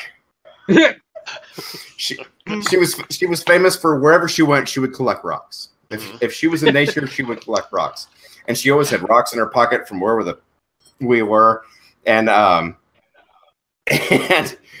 we're camping, and this is, I don't know, this was 6 or 8 years ago. We're camping, and she's got a favorite rock that she's picked up. She's been there for this place for a week already, and then my friend and I show up for a week, and her dad's there with their stepmom, and they're both in their 70s. I'm old. So this friend, she's got a favorite rock, and she's trying to string a line so that she can hang a new canopy for whatever reason, and she's using her favorite rock at the end of her line. Then she chucks it up into the tree, and the line doesn't quite make it to the branch, and she realizes that her rock has come undone from the end of this string, and she spent 4 hours looking for this rock. And at the end of that, she comes back to camp, and I'm more than a few beers and several other reasons that I'm not sober reasons. And I said, "So, what's the story with the rock?" And she says, "It's not a happy story about a rock." I see. And at her funeral, there was a display of rocks. Literally, it's kind of the reason I made that video. It was the first video I'd made since then. There was a display of rocks, and everyone was supposed to take a rock because those rocks had come from her last trip to wherever she had been. And I pulled out 2 of the weirdest rocks that I'm sure she was the most happy that she found. And I buried one of them, and the other one is in my bedroom, as a matter of fact. Ah, that is nice. Alrighty. That has to be the most tear-jerking rock story that has ever been on YouTube. It's not a happy story about a rock. No, it's not. I think I prefaced that to begin with. Instead of the tertiary, it'll be the tertiary. Oh, the puns. RJ. The puns have commenced. RJ. I realize that puns are semiotic wormholes between concepts, but can we not quite get there? Oh, wow. Really? No pun too cheap for RJ. Quite true.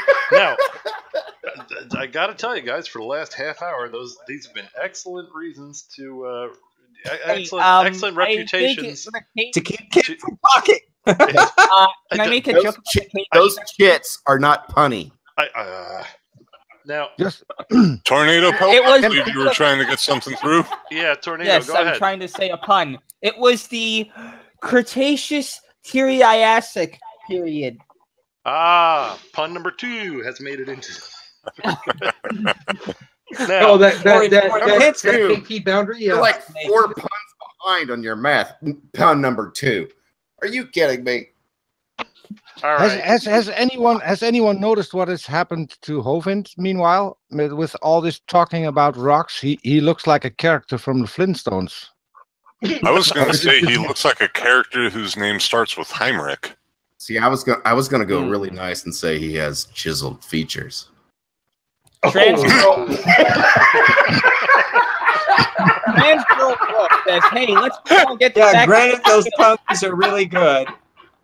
You know what? No pun ain't cheap enough, does crypto. Hey, you know what, guys? As far as just the look on his face right now, you think he was using his jaw to mine.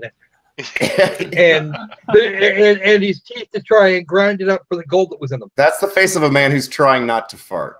Okay, for some reason. Hold on. Yep. Drink. Oh, we have a call for drink. Andy, you're up. What? This has actually been bothering me since the beginning of the video, and I finally actually have to call it out. Okay. First off, clearly this individual is not intelligent enough to know how to tie a Windsor knot, nor is any individual he is related to knowledgeable enough about knots to tie a Windsor knot. But second, now that his collar is shifted in this particular still frame, it is very clear that he is wearing a clip-on tie and has no knowledge of how to actually present himself as a gentleman in the 21st century. Okay. Or for that matter, So you mean the that 20th besides century being this video. poop, he fails the sartorial test? If you don't know how to tie a Windsor knot in a tie, you should not be wearing a tie. All right. See, here's I'm giving him credit, and I'm going a completely different way on this. Okay. I have been staring at the same thing that you have, and I have deduced in my own mind that that is a double Windsor tied by a very gay man on a much thinner tie than you're seeing. I'm saying this is 1990, what, 8? 2001. No, I think this is probably early 2000s. Yeah. Okay. I think it may be The 2000s. His collar doesn't have enough puff for an actual tie to be beneath it. Moving on. He's got a very skinny neck. Oh, Convenient says these puns are bolder than most. I apologize beforehand, but that's a pencil neck. And He's got his, top Trans button girl, I behind the do top expect button. anyone that's going to present themselves on video as a gentleman wearing a Windsor knot to would have it actually tied present by a themselves gay man as an individual competent in tying a Windsor knot. For the love of God, I can tie a Windsor knot. I haven't worn a tie. Are we obsessing on ties again this episode? It does seem to be a theme. Guys, you might want to look at the public chat. Hayev says, nice one. And yes, and Piltdown says shit happened. shit happened. All right, well, okay, 2 What points. can I say? I do expect a full-grown man in this century and last century to know how to tie a tie and not resort to a clip-on. Just Well, happens. let's get It's to my kid on favorite number ever. 6, I'll be honest macroevolution. with you, Andy. I'll be honest with you, Andy. I didn't know how to tie a tie until boot camp. Built down. That's a Nobody great bothered to joke. show me. What's Piltdown Yeah, nice one. Just happens. Oh, man. Puns are indeed bolder than most. That is a seriously funny pun. I'm going to go smoke real quick. I'll be back in a minute. Have fun with that. Let's find out what old Kent has to say about point number 6, which is microevolution, the only form of evolution his little pea brain will allow to be real. Indeed. And 2 points first. First, I failed to mention it earlier. My apologies. This is all my fault. We will be using the Ethernet protocol when speaking yet again. We've had an awful lot of talkovers where I feel for the audience and not knowing what the hell any of us were saying. So we will all behave like good Ethernet cards. We will listen, and if we hear nothing, then we will speak. No, not token ring. I see you, Artemis. We are going to listen first. If we hear nothing, we will speak. If when we are done speaking, we hear the tail end of someone else speaking, we will wait a random amount of time before reasserting ourselves and then repeat the process. The second point wasn't really a point. It was just to wrap up this whole rock discussion. I just wanted to mention what Fino put in the chat. It was the best of rocks. It was the worst of rocks. Yes. Well, you know, this is the only way you're going to get geology into a show with Kent Hovind. All right. Dark wedges. I like how you pun. How to tie a tie is not to be taken for granted. I thought I was done getting my rocks off. It turns out not. Oh. Sai. Yes, sir. Sai, do we get time off to at least make it so that we can comply with all these rules? Because I would need to go to the kitchen and get me some beans, because otherwise I have no means of making my tail end speak. Okay. Oh man. Rim shot. All right. All right. Penalty drink. That works. That's where you try to make a pun and it doesn't work. That's a penalty drink. Good Ty? enough. Yes, sir. Let's get this stone rolling. Oh, it never ends. Oh, Yep. God. All right, now another play. I said I had 2 Number points. I'm going to throw in another. We got already a lot of number 2. We need to get to number 6. Yeah. Too much moss, not enough roll. Here we go. Finally, we have microevolution. I don't like this word, okay, because it gets people confused. I think we ought to just call it a variation. But microevolution happens, folks. That is a fact of science. Animals produce a variety of offspring, but it's always the same kind. Drink. Okay. Tornado, you're up. If animals produce offspring with variations, that is how macroevolution is going to work. So microevolution directly facilitates macroevolution. Agreed. Yeah, but to know that, he'd have to study some of the macroevolution, and he has never, ever done that. Well, He would have to admit to time. Would it really necessitate studying macro? If he admits micro, does it take much, even knowing nothing else, that a metric fuckton of micro might equal macro? I mean, Well, what he believes is that you can take a few thousand, dozen, whatever kinds, and get in 4,000 years this proliferation of what we know as the planet. Mm-hmm. And somehow that's okay. That's just changes within kinds, that you can get tigers and house cats and lions and cougars, and all of that is possible in 4,000 years. But that's still microevolution. Yeah, well, see, their argument is valid. Their argument that everything that started with the wolves, which is the original dogs, is still dog kind. Yeah, absolutely. That's what we say too. We say we also say that a dog will never turn into a cat. The only real disagreement is the amount of time. Because if you run it backwards, we're all prokaryote kind. The myosin. The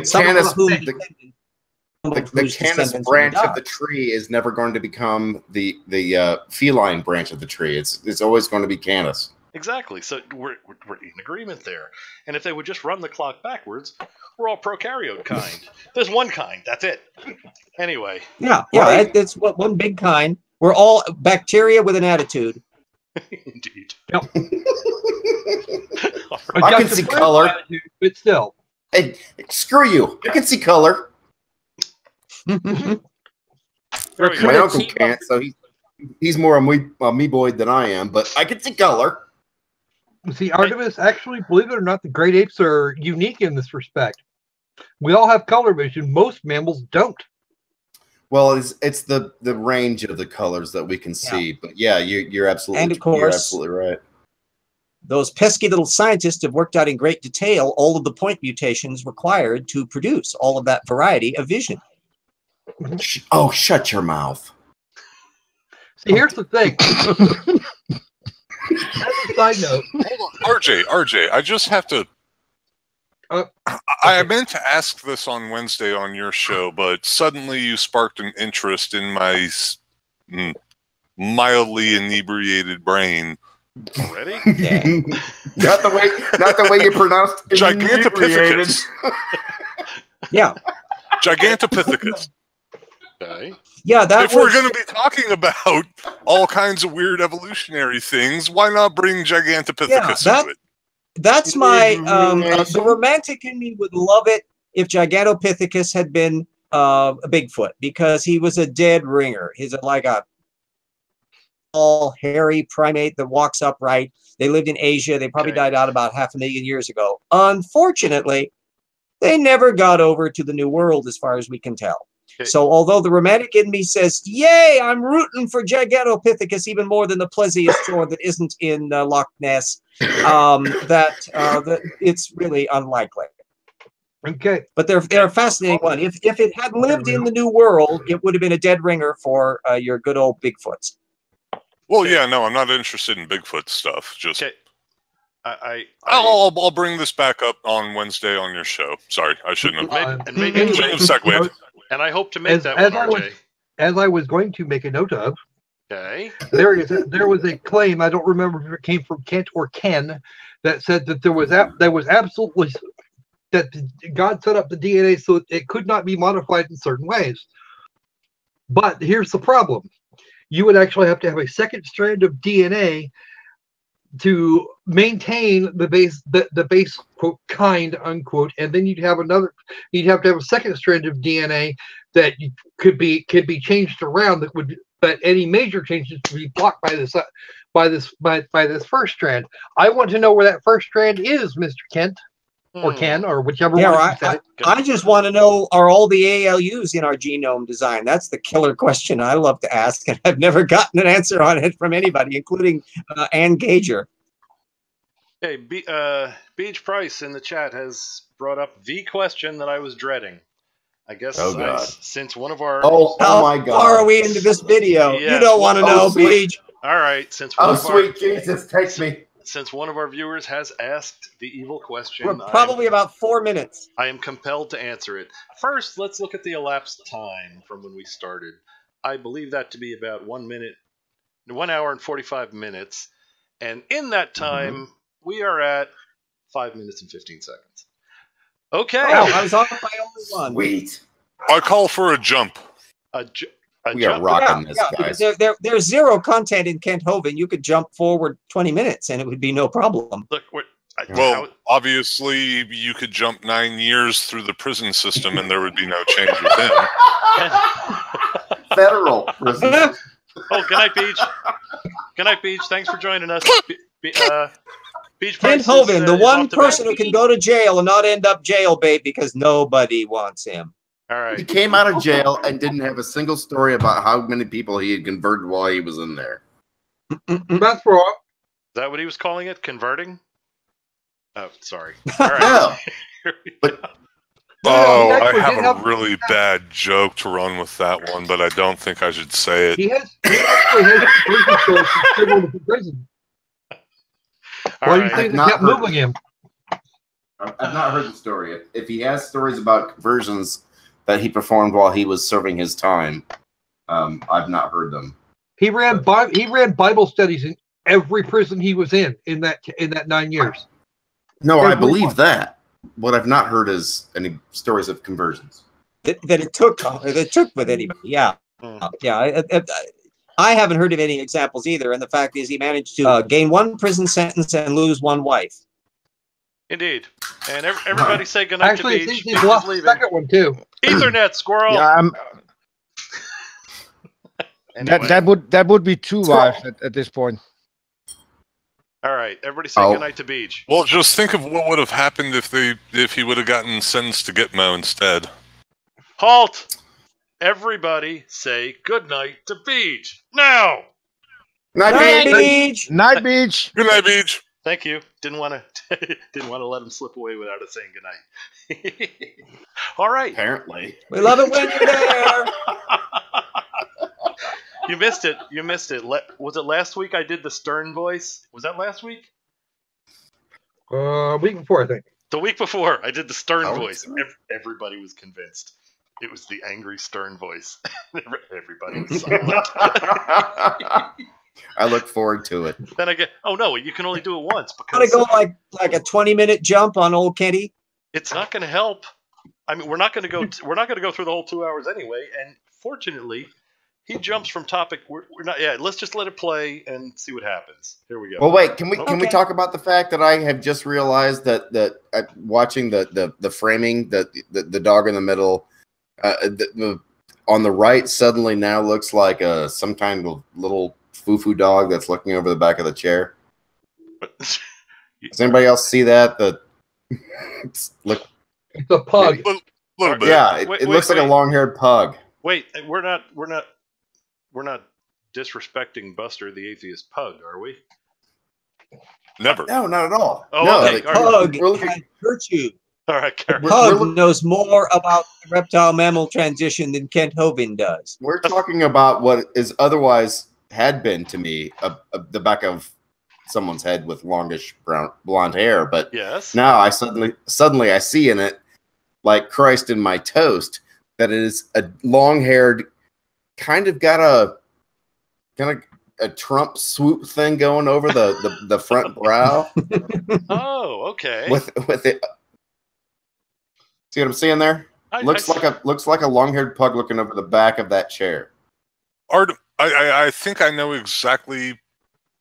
I think you and I are seeing the exact same thing, and it might be best described as being. I personally think it might be best described as being a stormtrooper pug, like a Pekingese. No, like a straight-up pug with a stormtrooper helmet. Okay. Put the stormtrooper helmet on it first, and then all of a sudden the pug face comes out. Wait, I gotta do what? We're talking about a dog, man. You do realize there's a stormtrooper helmet on a furry pug. A dog like that has enough trouble breathing without you putting a helmet on it. Is there the helmet doesn't cover its mouth or its nose. Bastard. Is there no topic too silly to prevent the resumption of this video? Not. And the sad part of it is there's more content in this than in all of Kid's video. All right, I just wanted to bring it up. Oh, no problem, no problem. Like I said, it delayed the video. We can let it go. No, this is why I still say we do a jump. Hey, all right, but it's not going to change anything. Come on, let's have some quantum leap. Random jump. Yeah, random jump, absolute random jump, because guaranteed it's going to land somewhere that will have exactly the same information content as we have here, which is nothing.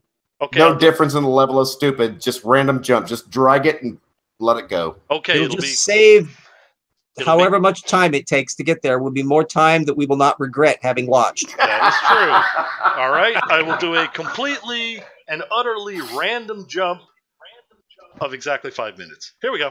But see, now I feel like you're lying. What was your first clue? Here we go. Boy, there began to be quite a battle in the newspaper, letters to the editor flying back and forth, and finally a university called me and asked me to do a debate with one of their professors. One of their professors? I'd never had a debate in my life, except with my wife, and I lost those every time. So I was not excited about debating. Took all your cash. I said, well, how do you do it? What do you want? And the guy said, well, you send us 30 questions, and the other guy will send in 30 questions, and we'll discuss those questions for the debate. I said, okay. So I sent him 30 questions. I thought they were perfectly legitimate, fair questions. I said, a woodpecker's tongue goes all the way around the back of his head and comes on top of his left eyebrow, left nostril here. Would you please show me any fossils that have been found, intermediate species between a normal bird and a woodpecker, with his tongue going all the way around his head? What evidence do you have of how this evolved? What's a normal bird? God damn it. Okay. Not only is what is a normal bird, but for the love of God, how in the world do you expect the tongue of a bird to be fossilized? Yeah, that would be taphonomy, another subject about which creationists don't like to talk. Well, part of the reason that tongue wraps around the back of his head is to cushion its brain, minimize brain bounce. Right. Yes. Somehow that worked out to have a muscle wrapped around your brain that would. Yeah, go figure. Oh, and actually, trans girl Brooke, I hope I'm saying your name correctly. I believe I know the exact thing that you're talking about with the discovery in Montana. I think it actually, if I'm remembering what it is that you're talking about correctly, though, it actually has to do with how it is that nasal cavities were utilized for sound transmission with dinosaurs. As opposed to cocaine. Yeah, that would be hadrosaurs. Cocaine eats out your nasal cavities. So if you're a dinosaur, you're going to want those nasal cavities. That's what I'm talking about. All right. I see. There was actually there's a phenomenal episode. Oh, man. This brings me back. Okay. Wow. Oh, maybe 92, a Nova special. Holy shit. I was not sober for any part of 1992. I'm just going to say that right now. Yeah, I had to record it on VHS sitting in front of my damn VCR going pause record. Yeah, I was 24. That's what I was talking about earlier. Yeah, I was 24 and I don't remember any of it. I wasn't talking about recording videos. Yeah, I was talking about recording NASA. Yeah, I don't remember the year. Nova. Yeah, it's about Parasaurolophus. It's the hadrosaur that's got the extremely long crest and they realized that it could be a sound resonator, and they actually built mock-ups to show what it would do and work out dynamically what sounds it makes, so we could actually hear that sort of that had the source. RJ knows exactly what I was talking about. And he does that sound so well. You should hear. Well, you should hear I had some very wonderful relationships with Parasaurolophuses while in college. I feel like you did. Experimented a bit, did you? It was just a fling, you know, one hot summer. Yeah, for some reason yours were all sticky. A gape. We're just calling that a phase. Okay. RJ, I am really glad that you knew what I was talking about, because you could have come across very abnormal had you not have been here. It was just a Sorry. Unlike Dr. Dino, dinos are my thing. Okay, that's not less All right. weird. You know, it's real good that we jumped ahead 5 minutes to a new pause. Yeah. All right. Sorry Moving on. Sorry about that edit. Oh, not at all. Any reason to delay Kent is a good reason to delay Kent. But here we go. The roof off on hummingbirds, yet another subject about which he has studied nothing. Termites chew on wood and they swallow it, but termites can't digest it. It goes into their stomach, and there's little tiny critters in their intestines that actually digest the cellulose. Now, those little critters can't live with... Okay. It's like humans don't have those. These things are called gut flora, and every animal has them. Indeed. Hell, every cell has that kind of shit. They're called mitochondria. Moving on. Moving on. Oh, well, we're symbiotic. No, mitochondria are inside the cells. But you've got gut microbials. They are a completely different sort of critter. Indeed. That's they operate in symbiosis with every cell in your body. Yeah, but just even general, he's sort of referring to general symbiosis, which we have a whole bunch of little gut microbes that call us home. Yep. A topic about which that Kent is, again, not very close to the actual science data here. And there's I just want to say that I've named all of my gut flora Steve. Yeah. Steve, yes, there we go. Would their surnames be Shives? They're all equally famous. They just need the one name. They're all named Steve. Yeah. Okay.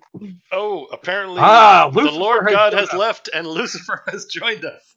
Good to get the counterpoint. I mean, we don't want to be all one-sided here. So Lucifer has Wouldn't now be joined Christmas us. without Lucifer. Indeed. All right. Back to... Hayev notes that Kent is trying to make a chicken or egg argument, being ignorant of coevolution. Oh, that is a long string of things about which Kent is ignorant. Chickens and eggs. Ham and eggs, ham and eggs. Here we go. Without the termite, and those termites can't live without those critters. Which one evolved first? Let it go. Let it go.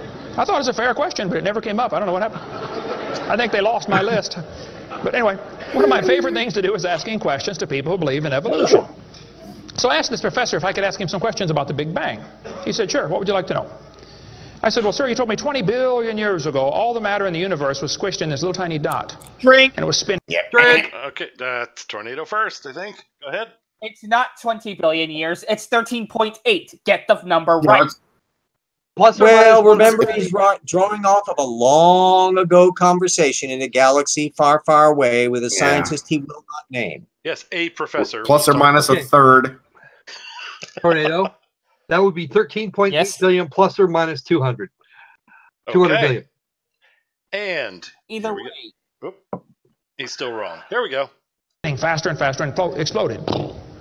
I said, where did all this matter come from? He said, well, we don't know that for sure. I said, okay, now, sir, hold it. If I told you that I believe about 6,000 years ago God created the heaven and the earth like the Bible teaches, you're going to say, and where did God come from? Nope. And I don't know. Okay. Bullshit, Drake. Okay. I'm going to say, where the fuck did all that matter come from? Yeah. Okay. That works too. But you said 20 billion years ago there was a Big Bang, and you don't know where the dirt came from. So basically, I believe in the beginning God, and you believe in the beginning dirt. All right. Go ahead. Refer to previous. Well, no, it's just it. There was no dirt at that point. There wasn't even freaking hydrogen. You didn't have basic particles the first little while, and dirt didn't start coming about for another probably 500 or 600 million years. Indeed, as we said earlier, that not evolved. even there. Anything you use to describe dirt, you really talk about rocky planets. So you're really talking about yipes, 10 billion years before you start getting down to stuff that dirt. Oh no, the Earth was here. I would say that dirt requires botany. It would require the Earth is biological detritus. Otherwise, it's sand. 4.2 billion years. It's only been 13.8 plus or minus 20 million. Therefore, it can't have been 10 billion years. That the math doesn't work. I'm being fairly generous at 800 million years. Okay. That gives us time to have a couple of generations of early generations of stars with low metallicity before we can get a third generation that's a bit heavier. Yeah, technically, dirt requires plants, which requires. But he just loves that word dirt. He just adores that word dirt. Unfortunately, we can actually observe and deduce the Big Bang that anybody who has ever seen static on their old television set when the channel had gone off the air is literally using their TV as an observatory that is hearing some of the Big Bang hiss. Hold on, James, because now I have to interject. Uh-oh. Mm-hmm. Oh, God. You just said we have observed. So let me ask you the following question. Were you there?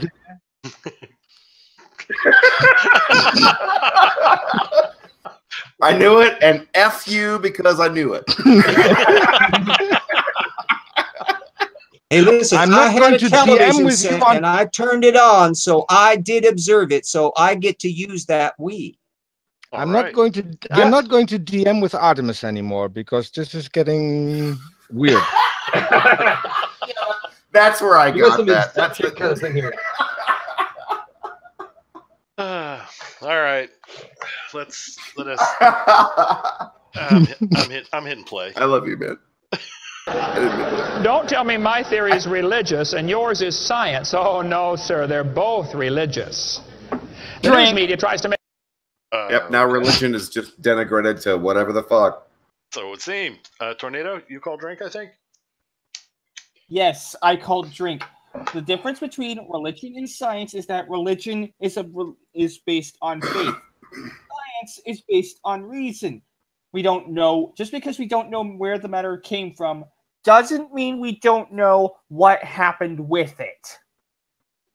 We infer inflation. We witness expansion. Therefore, we have to infer that all that stuff had to be shrunk down into a tiny little dot sometime. Quite true. Yeah, what reason and science deduce is that this dust that formed the universe came about, coalesced in a way that was predictive and we can understand it.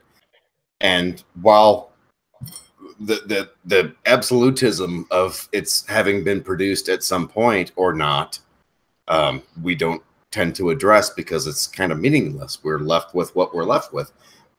But what he wants to say is that because we hold this opinion, that we believe that it was poofed into existence, and what he proposes is that it was poofed into existence, and that shit cracks me up. It's just he's arguing against the thing that he is trying to sell. He's saying. Go ahead. Okay. See, in the time even at the time at which Kent is speaking, we do actually have a straight answer. We even had then a straight answer as to how it happened. And if that particular scientist didn't know, he probably knows someone that does. Okay. I don't know is actually a completely defensible position in terms of intellectual honesty. He does, just because that guy doesn't know, it doesn't mean that every scientist that there isn't a scientist out there that does. Okay. Yeah, the presumption of he doesn't know, so it can't be known because he's a professor. Yeah, that's where Kent is actually pulling this shit out of. Well, that's the appeal. He's nobody does. Well, that's not true. You know, if you're asking this guy about the Big Bang and and where all the matter came from, you're talking about mass energy equivalence. You get as much heat as we can measure was generated in the Big Bang. You're still talking about just an astounding amount of energy, some of which was converted to matter. No. What? Yeah. Wait, that conversion's not possible. E equals MC squared. Yes, it is. Artemis, if I may interject for a second without interruption, hopefully. Do. All right, Artemis, you used a very well put together set of adjectives in your statement. Wow. And I like the way that you actually worded it, because it's not something that generally happens on movie night, but you did a very, very good job. And I would just like to thank you for utilizing the English language on movie night when most of us are belligerent and not utilizing our language in the manner in which it should. Wait. That's racist. I'm Dutch. Yeah. I mean, so what? You know, I've got to say then, go for it. You are utilizing the English language in a much higher capacity than most English-speaking Americans do. Yeah, and so what?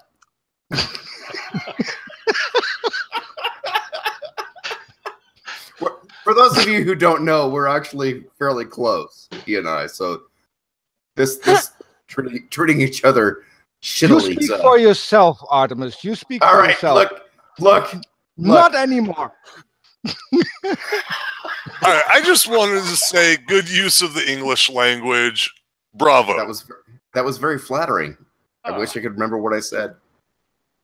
Moving on. Well, you get to watch this tomorrow morning when you're trying to remember what tonight led into. Well, it won't be monetized, and that won't be my fault. Moving on, please. Actually, believe it or not, we're not being demonetized for language. Believe it or not, we're being monetized because this is supposed to be controversial. Maybe. Well, it's about religious. We generally tend to deal with religious figures, and we are being contentious. Therefore, I don't feel wait, me being Dutch, doesn't that make it cultural so we can it makes it remonetize it again? Now we're a bunch of white males in here. All right, moving on. Here we go. It looks like it is religion versus science. I did a debate in El Paso, Texas here recently, and the news media wrote an article. They said, religious and scientific leaders debate evolution. What is the unspoken message in that title? What are they trying to imply? Can you catch that? They're trying to imply that evolution is part of science, aren't they? No. Evolution is a religion. No. Actually... Somebody had something to add there? Oh, that's a great Yeah, on that. I have. Okay. They're trying to imply that creationists can debate. All right. Am I the only one that you can see that he's obviously a reptile? Yep. Yeah. Okay. Yeah. He's one of the reptilians. Yeah, definitely. No, I'm getting a right now. Yeah, it's really broken up, and he's definitely reptilian on my screen. Yep. He's shape-shifting. He's shape-shifting at the moment. He's mid-shift. I can't believe this is for those of you who don't know who I am, this is also covered in one of my videos where I discuss at length the Mandela effect. Oh no. And you're witnessing it right now. You're seeing the breakdown of the matrix. That is the Mandela effect. Okay, if can I add for the people who don't know who you are? You're lucky. Oh my! Wow, okay. that might be the biggest selling point that any used car dealer has ever used. Oh jeez. You know what? Did we have to break out the used car dealer?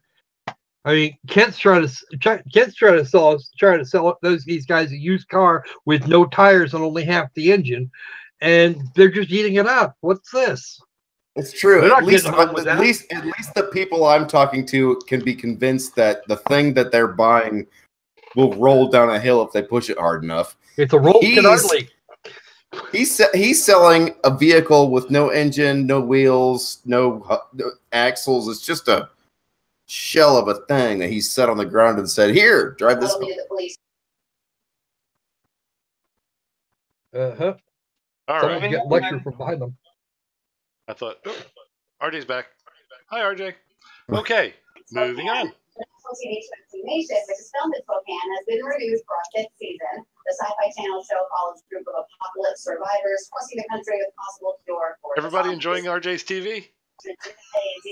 Yeah, what? Thank you fans for all the support and hard work getting Z Nation renewed. We have the best fans. Yes, I think our cable got knocked out temporarily here. Oh no! Oh. I was gonna say, RJ, change the channel. There's a Law and Order marathon going on. I think on. Is a Christmas Story playing somewhere? All right, let us move on. This has got. Tortugan alert! We've never. I'm feeling festive. Damn it! We've never gone this slow in a movie night. We're 12 minutes. That's a lie. We're at 12 minutes and we jumped 5. It's been 2 hours. All right, here we go. You've done this every time I've been on your stream. Oh, here's something. Maybe I'll get to use this. Here's a question for all involved. Does anyone find themselves in need? No, nothing bad. Why do people automatically think it's something bad? Anyway, as we've been going for 2 hours. Is anyone in need of a bio break to get a drink, stretch the legs, anything of that sort? Does anyone? Well, if I try to stretch my legs, I'm going to wind up in pain. So, you guys are welcome. I'm gonna let you in on a secret. Every time I turn my camera off, yeah, you leave. Okay, all right. I know it's subtle, but Gotcha. That's what I do. So, the question was: does anybody want to take a break after 2 hours for 5 minutes and then regroup? Okay, Yes. 5 minutes is good. I can deal with 5 minutes. All right. Yeah, it's already 2 a.m. I don't. My dogs have been let out. Who let the dogs out? I want to know. Oh Christ! All right. They will take a break. Jesus Christ! That Chris. All right. On that note, see y'all back here in 5 minutes. Intermission.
And there we go. End of intermission. Who actually was silly enough to return from that? Artemis, I see you. I was. I was really prepared for that. I'm here. You're all just silly. You had 5 minutes to bolt. You had 5 minutes to just run for the goddamn hills, and none of you did it. I gotta admit that I decided to take my piss well into the 5 minutes. And I decided that my hat was decidedly uncomfortable, and I was going to change that. And it took me. I'm not even exaggerating. It took me probably 20 or 25 seconds to choose a hat. Okay, I was going to ask why you're somewhat less festive now. I don't see me as being less festive. This is kind of elfin. Oh, yes, good point. There's still festivity. Not a problem. All right, so... And I'm representing an REI brand, which no one will recognize. Are you going for the elf passed out on the shelf look? That's oh, yeah. By the way, the elf, but for the elf passed out in the wife look. Squirrel? All right. You had something, Squirrel? Yeah, Sai. I'm sending you a message now with a link for music for the next such intermission. All right. So shall it be. Yeah. Can I ask for something a little bit more lively? I mean, it's coming up 8:30 a.m. and I've been awake since yesterday, so I need some. After this is cool. Play that one next time. I understand completely. Yeah, no, let's listen to you, bitch. I understand completely. Play After 2 hours of this nonsense, calm, relaxing music was not the best choice. Andy? I need something to keep me awake. Gotcha. Andy, you have something that grabs him by the cock and balls. Gotcha. Yeah. Sidetrack. Well, you could always. Yeah, Andy's going. Andy, yes. Hey. Yes. So, I've brought this up before, and I think we've discussed it enough times that maybe we need to have a movie night Europe theater. Yes, I agree. I do believe maybe the viewership has finally gotten there. I'm willing to work odd hours for sitting around and having beverages with awesome science enthusiasts. As am I. I will volunteer my efforts. Nice. I've been wanting to do that for a while because I thought you're right. It is not fair to people outside of the United States to have to wake up at ungodly hours.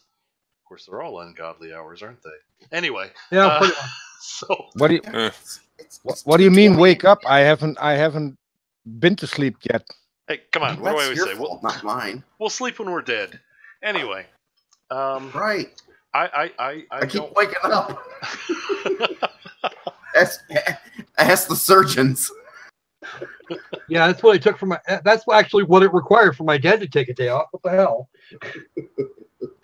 All right. Now we have a choice. We can go back to the crap we were watching.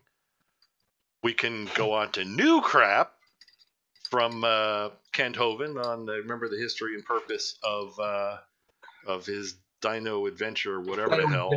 I'd like to see his little dino park. I think that would be swell because this video that we had up before is just the standard Kent Hovind shtick, and it's going to be antiquated and dreary. Okay, James, I have another suggestion. Those were two James, options. spoiler, the new crap is exactly the same as the old crap. Oh. There's only with slightly better production values. There is an option. Yeah, and it's even shorter. the slides are the same. It's just clearer. The production values aren't changed. Guys, those are two of the options, and you're assuming since I have another suggestion. My shit. Okay, Andy. My shit looks better than Kent Hovind's new shit, and it's not because I'm spending more in rent than he is. Andy, you have something? What do you got? I do. It seems to be that Orphan Red has recently started making YouTube videos again, and I just thought I'd toss that out there. Yeah, thank you, Andy. Let's see. Oh, here's Cy. Cy has a little bucket with thunder in it. I hope Andy doesn't steal it. Anyway. Oh, are you serious? You are serious. You'll be sore about that. What I was about to say a minute ago, which it was my fault for delaying. But Andy, I gotta say you're right on, because from Orphan Red, as option 3, we have sneaky photons prove Einstein wrong. Oh, from Orphan Red. Now I had such a large collection of hinky photons around that I didn't realize that they were disproving Einstein. I'd love to see that. Well, that's what they do. What kind of photons? Sneaky ones. Sneaky. Oh, sneaky photons. Oh, well, okay. Well, mine are just hinky. Oh, all right. Stealth photons. Gotcha. Yeah, you put the hinky with the sneaky, and what you end up with is a kinky, and you don't want those. Yeah. No.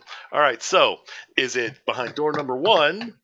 100 Reasons Why Evolution is Stupid continued. Door number 2, Kent Hovind talking about his stupid dinosaur park. Or behind door number 3, Sneaky Photons by Orphan Red. And anyone that uses too many digits gets banned.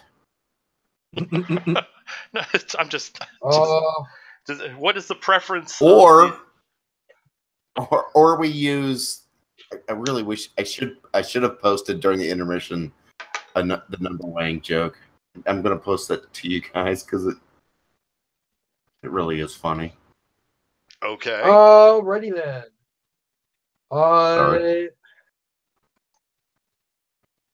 Yeah, Trans Girl Brooke, you're not supposed to stuff the ballot box there, kiddo. I see. Okay, I see a bunch of 3s. Oh, that's Trans Girl Brooke.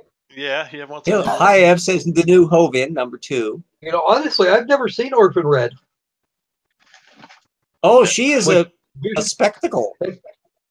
You know what? I want to see that. See, there I is vote red. There is some red. There is some conflict. Oh, Paul, wait a minute. You know, we might want to go to maybe the second Hovind, because look at the public chat. Paulagia has joined us, and he has a special love for creationists, especially young Earth creationists. Well, then let us proceed with number 2, because we want to see this exciting paleontological and museum educational experience all right, that Kent Hovind is going to regale us with. I just want to say on behalf of the separatist opinion, who gives a shit about Paul? What? But Paul's Paul. He's just. There'll be none of that kind of talk. Taking Paul's name in vain. Paul is friend of Science Strike Force. I love you, Paul. You know I love you, Paul. Yeah. Actually, I have to. Ham and eggs. I take issue with that. I hate Paul. He makes better videos than me. That pisses me off. Fuck him, ham and eggs. Indeed. Anyway, yeah. Well, I don't know about the rest of you, but I know I'm going to be watching Paul on Sunday as soon as the new Ham and Eggs comes out. Indeed. Yeah. Indeed. Always do. I watch it for the song. Yeah. All right. Am I really going to be the one weirdo that says I'm here for the content? No, you're not. For the love of God, I'm the one that suggested Orphan Red, and I'm going to be the one saying I'm here for the content? That's not right. Something's wrong with me. Yeah, that's absolutely wrong. Anyway, let's cue up Hovind number 2 to see how it compares to Hovind number 1. Here's Hovind 2, history and I'm keeping my fingers crossed for Dinosaur Adventureland. Option number 3, and don't tell her. All right. And, I'm just going to say right now that's all a bunch of number 2. Okay. Well, it's always a bunch of number 2. And let's bring up the second Hovind one for at least for a little while.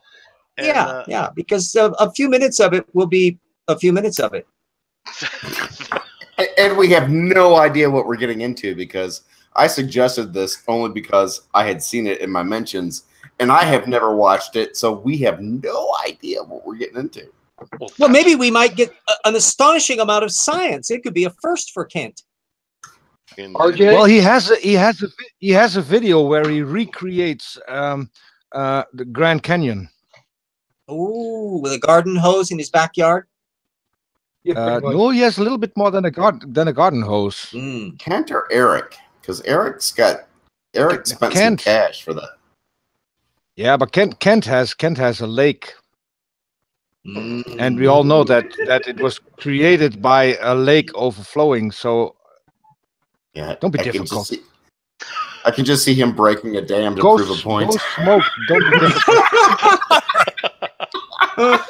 be difficult. And he's because he's from the South, we can't even say damn Yankee. Jake, RJ, you need to stay away from the dispensaries over there in Spokane, dude. Seriously, just stay clear of them. You've been taking on way too much. If you expect way too much of that crap, if you expect every science. All right, here comes Hovind number 2. I hope you all find it to be less painful than the previous one. It is. And once again, we're sorry. Yes, Dr. Ken Hovind, 12-14-17, History and Purpose of Dinosaur Adventureland. This means I need to find an USB cable for my phone. Good God. Oh, transgender or trans girl says hi about RJ does not drink. No, I like to drink. I just can't afford to drink. Look at the next one. Are you telling me that you already burned through that donation I made to you? We need more people making donations to live him. on. I know that was months ago, and I know that was a meme. I'm sorry. Piltdown's got it right. RJ is drunk on science. All right. Here comes. If you'd write more books, I would buy more of them. And well, I'm almost finished with the second Fog novel, but that's for a plug. Never mind. Well, wait a minute. You don't have to write more. Do you know how? Do you know how? We have an early release of a plug. Oh my! Get to Hovind. Get to Hovind. Here comes Hovind. And sounds messy. And we're sorry. Good evening, folks. Ken Hovind here, and the crew ever-growing crew at Dinosaur Adventureland. Everybody say hi. Wow, hi. It is December 14th. Ernie and I did a quick YouTube here from this spot today, telling about some of the finances of the ministry.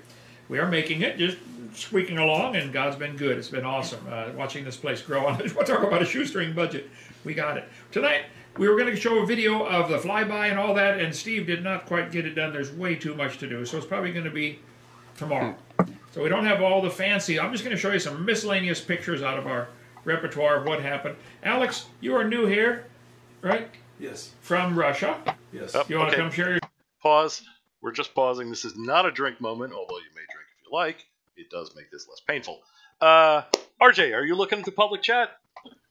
Another. No, I had to lose that when I restarted, so you'd have to put the link into the thing, and I can get over to there. Okay, actually, the links are still there, and you put it in. The one you put in should still be in the. But when I opened up the thing, they all got vaporized. Really? All right. Yeah.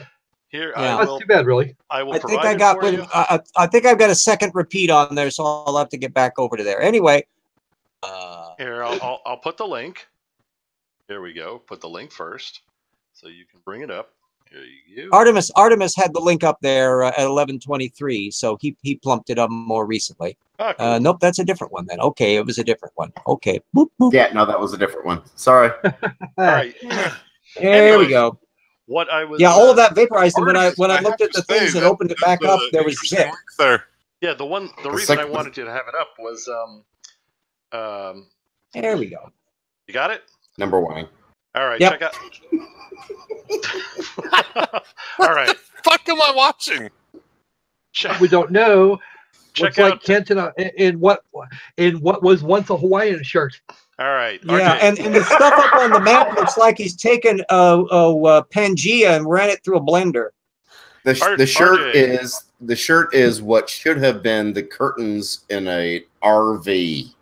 Yeah, there we go. Or an old 1950s motel that don't have cable. All right, RJ, scroll up to Darth Wadeus' comment. Snuffleupagus said, "Don't do drugs, kids." Okay. Back of a Westphalia. I'm going to speak now. RJ, scroll up to Darth Wedges' comment. Make a GoFundMe for beer. When we're done with the show, let's do exactly that. We'll make a you set up a buy RJ a beer for movie night GoFundMe, and we shall direct folks there, because it's really not fair that you don't get to suck down any alcohol and have to tolerate the foolishness we watch on this show. So heck, they can just go to my regular GoFundMe to do that. All right, back to. Yes, but if you set up a separate GoFundMe for beer, then they know exactly what it's going to go to, and if you spend on anything else, they can sue. I don't drink beer. I buy sherry. Well, then fine. Tell them that. Why don't we just make it alcohol for movie night GoFundMe for? Yeah, that's perfect. Anyway, let's make sure we put that into effect. All right, here goes more Hovind, and we're sorry. Testimony, how you heard about us? Or you don't if you don't have to get on the camera, you can if you like. Go on. Tell the folks how you heard. I don't even know. Tell them how you heard about us. Sure, my name is Alex. I was born in Russia, but I live in California now, and I heard about you when I was living in Illinois, and I was going to a Ukrainian church, and I was watching those seminars, and that's how creation seminars, it was really helpful to me, and it kind of strengthened my faith. Well, good. Showed up today and put you right to work. That's right. Okay, that's the way it is around here. We got him tiling the floor. Huh? He's tiling the floor. Slave! Tiling the floor and the walls in the bathroom. Finally have one bathroom done in the pole barn. Praise God. We've been needing that for like a year. Praise God. Good to have you here, brother. I'll give you the tour tomorrow on the four-wheeler. Yeah. Okay. We're going to share when this you're done little bit of working. the history of this place for those that don't know. My name's Kent Hovind, has been for a long time. Next month it'll be 65 years. 65. That's the oldest I've ever been. Next January 15th. I was a high school science and math teacher for 15 years. Of course, moved to Pensacola, Liar! Florida. Stop, drink! Here. No, he fucking wasn't. All right. Okay, who called drink? I called drink, but I believe there's somebody else that's a little bit more adamant about the drink they called. No. You go first. I have to cool down. Okay. I have to come down from this energy. It happens every now and then. I know. I know. So my drink comment was about the fact that he's speaking about the number of years, and you kind of can't have years in a young Earth creationist, flat Earth type life cycle that just doesn't exist. You could have rotations, you could have all kinds of other things, but the way that we actually sit down and calculate time is kind of based on the fact that there was a big bang and that this thing that we call time exists. Okay. Good. Yeah, mine's way more basic than that. All right, well, go ahead. Let's hear what you got. But mine is what are you talking about?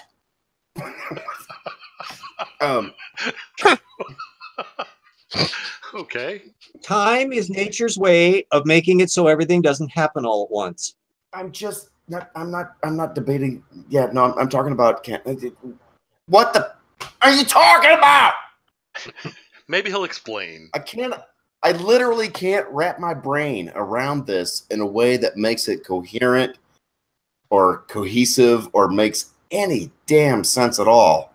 That would be well, that's because you haven't allowed Jesus Christ to wrap his member around your brain.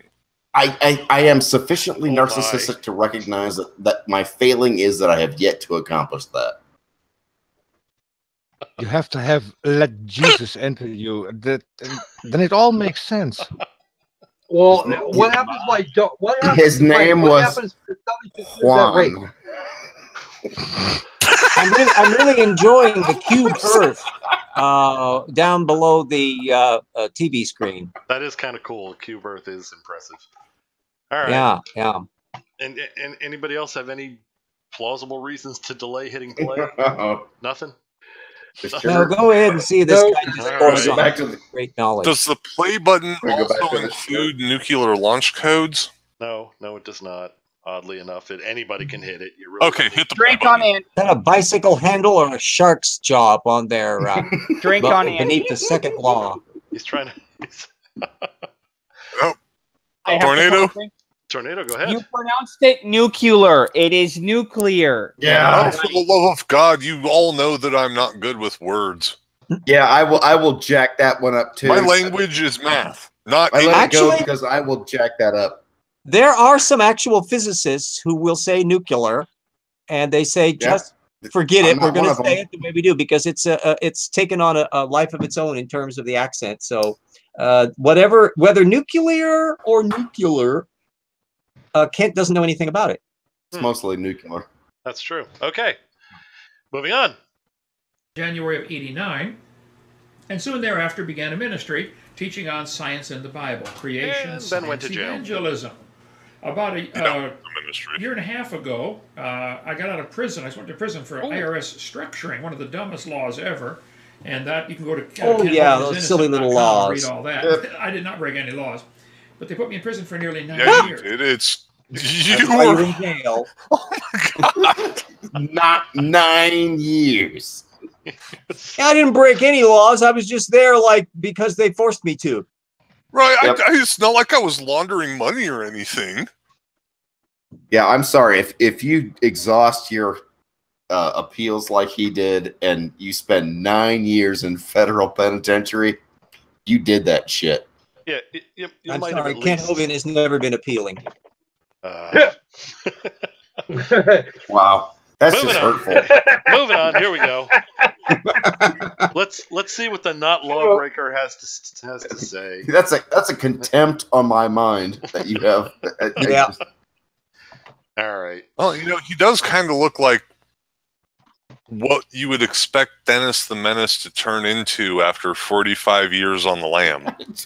He became a used car salesman trying to sell Yugos. Yeah, he learned how to sew and he makes all of his shirts out of the curtains that he finds in RVs.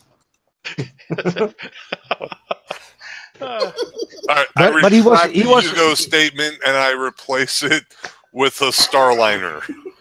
Is it just me, or would I really love to see all the books on his shelves? Oh, I would really love to get a close up on that, but unfortunately, I don't think he's going to show us.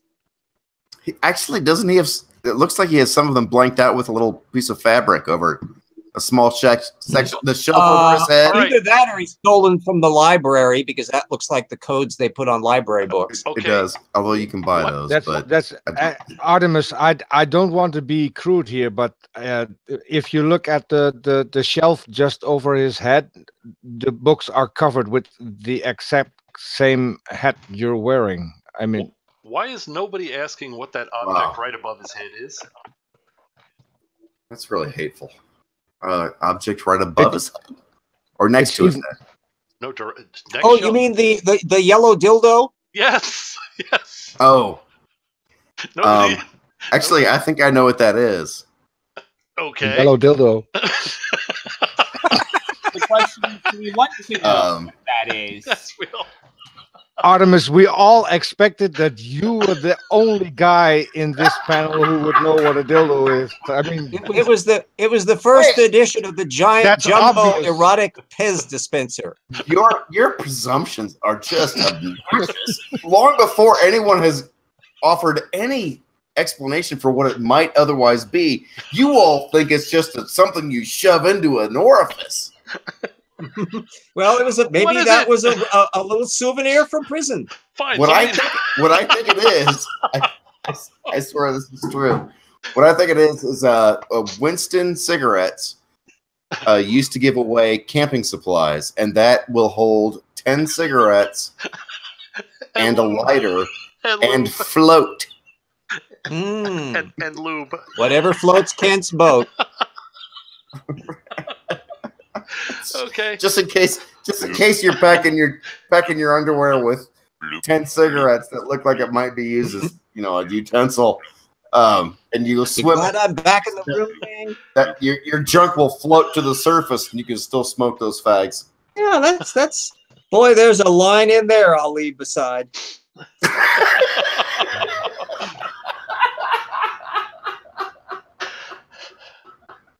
Okay. Bloop, bloop. That was a straight line, and not a straight line, but nevertheless, I'll let it pass. Yeah. It was. I felt like it was a good line. Oh, hey RJ, that's how you set up. That's how you set up a GoFundMe for Poos. All right, let us move on. And yes, I intend for it to be used. I'll put it. I'll put it in the chat if you're okay with that.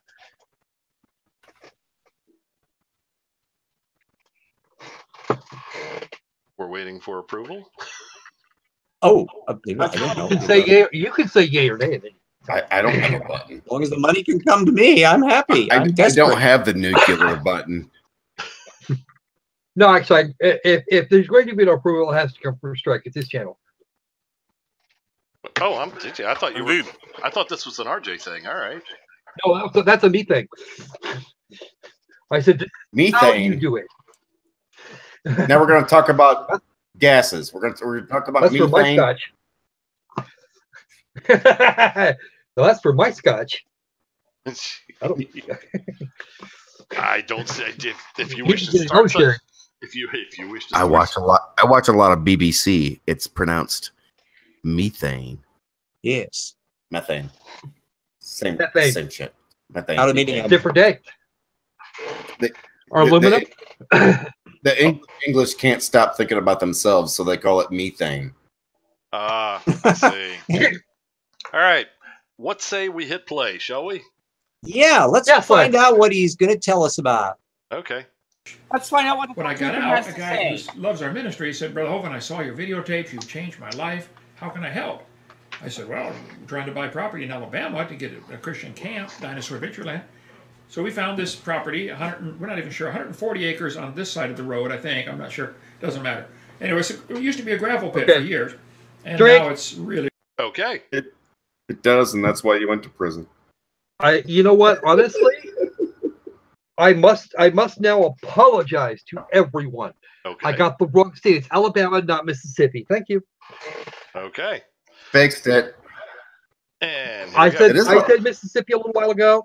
I admit this. I was wrong.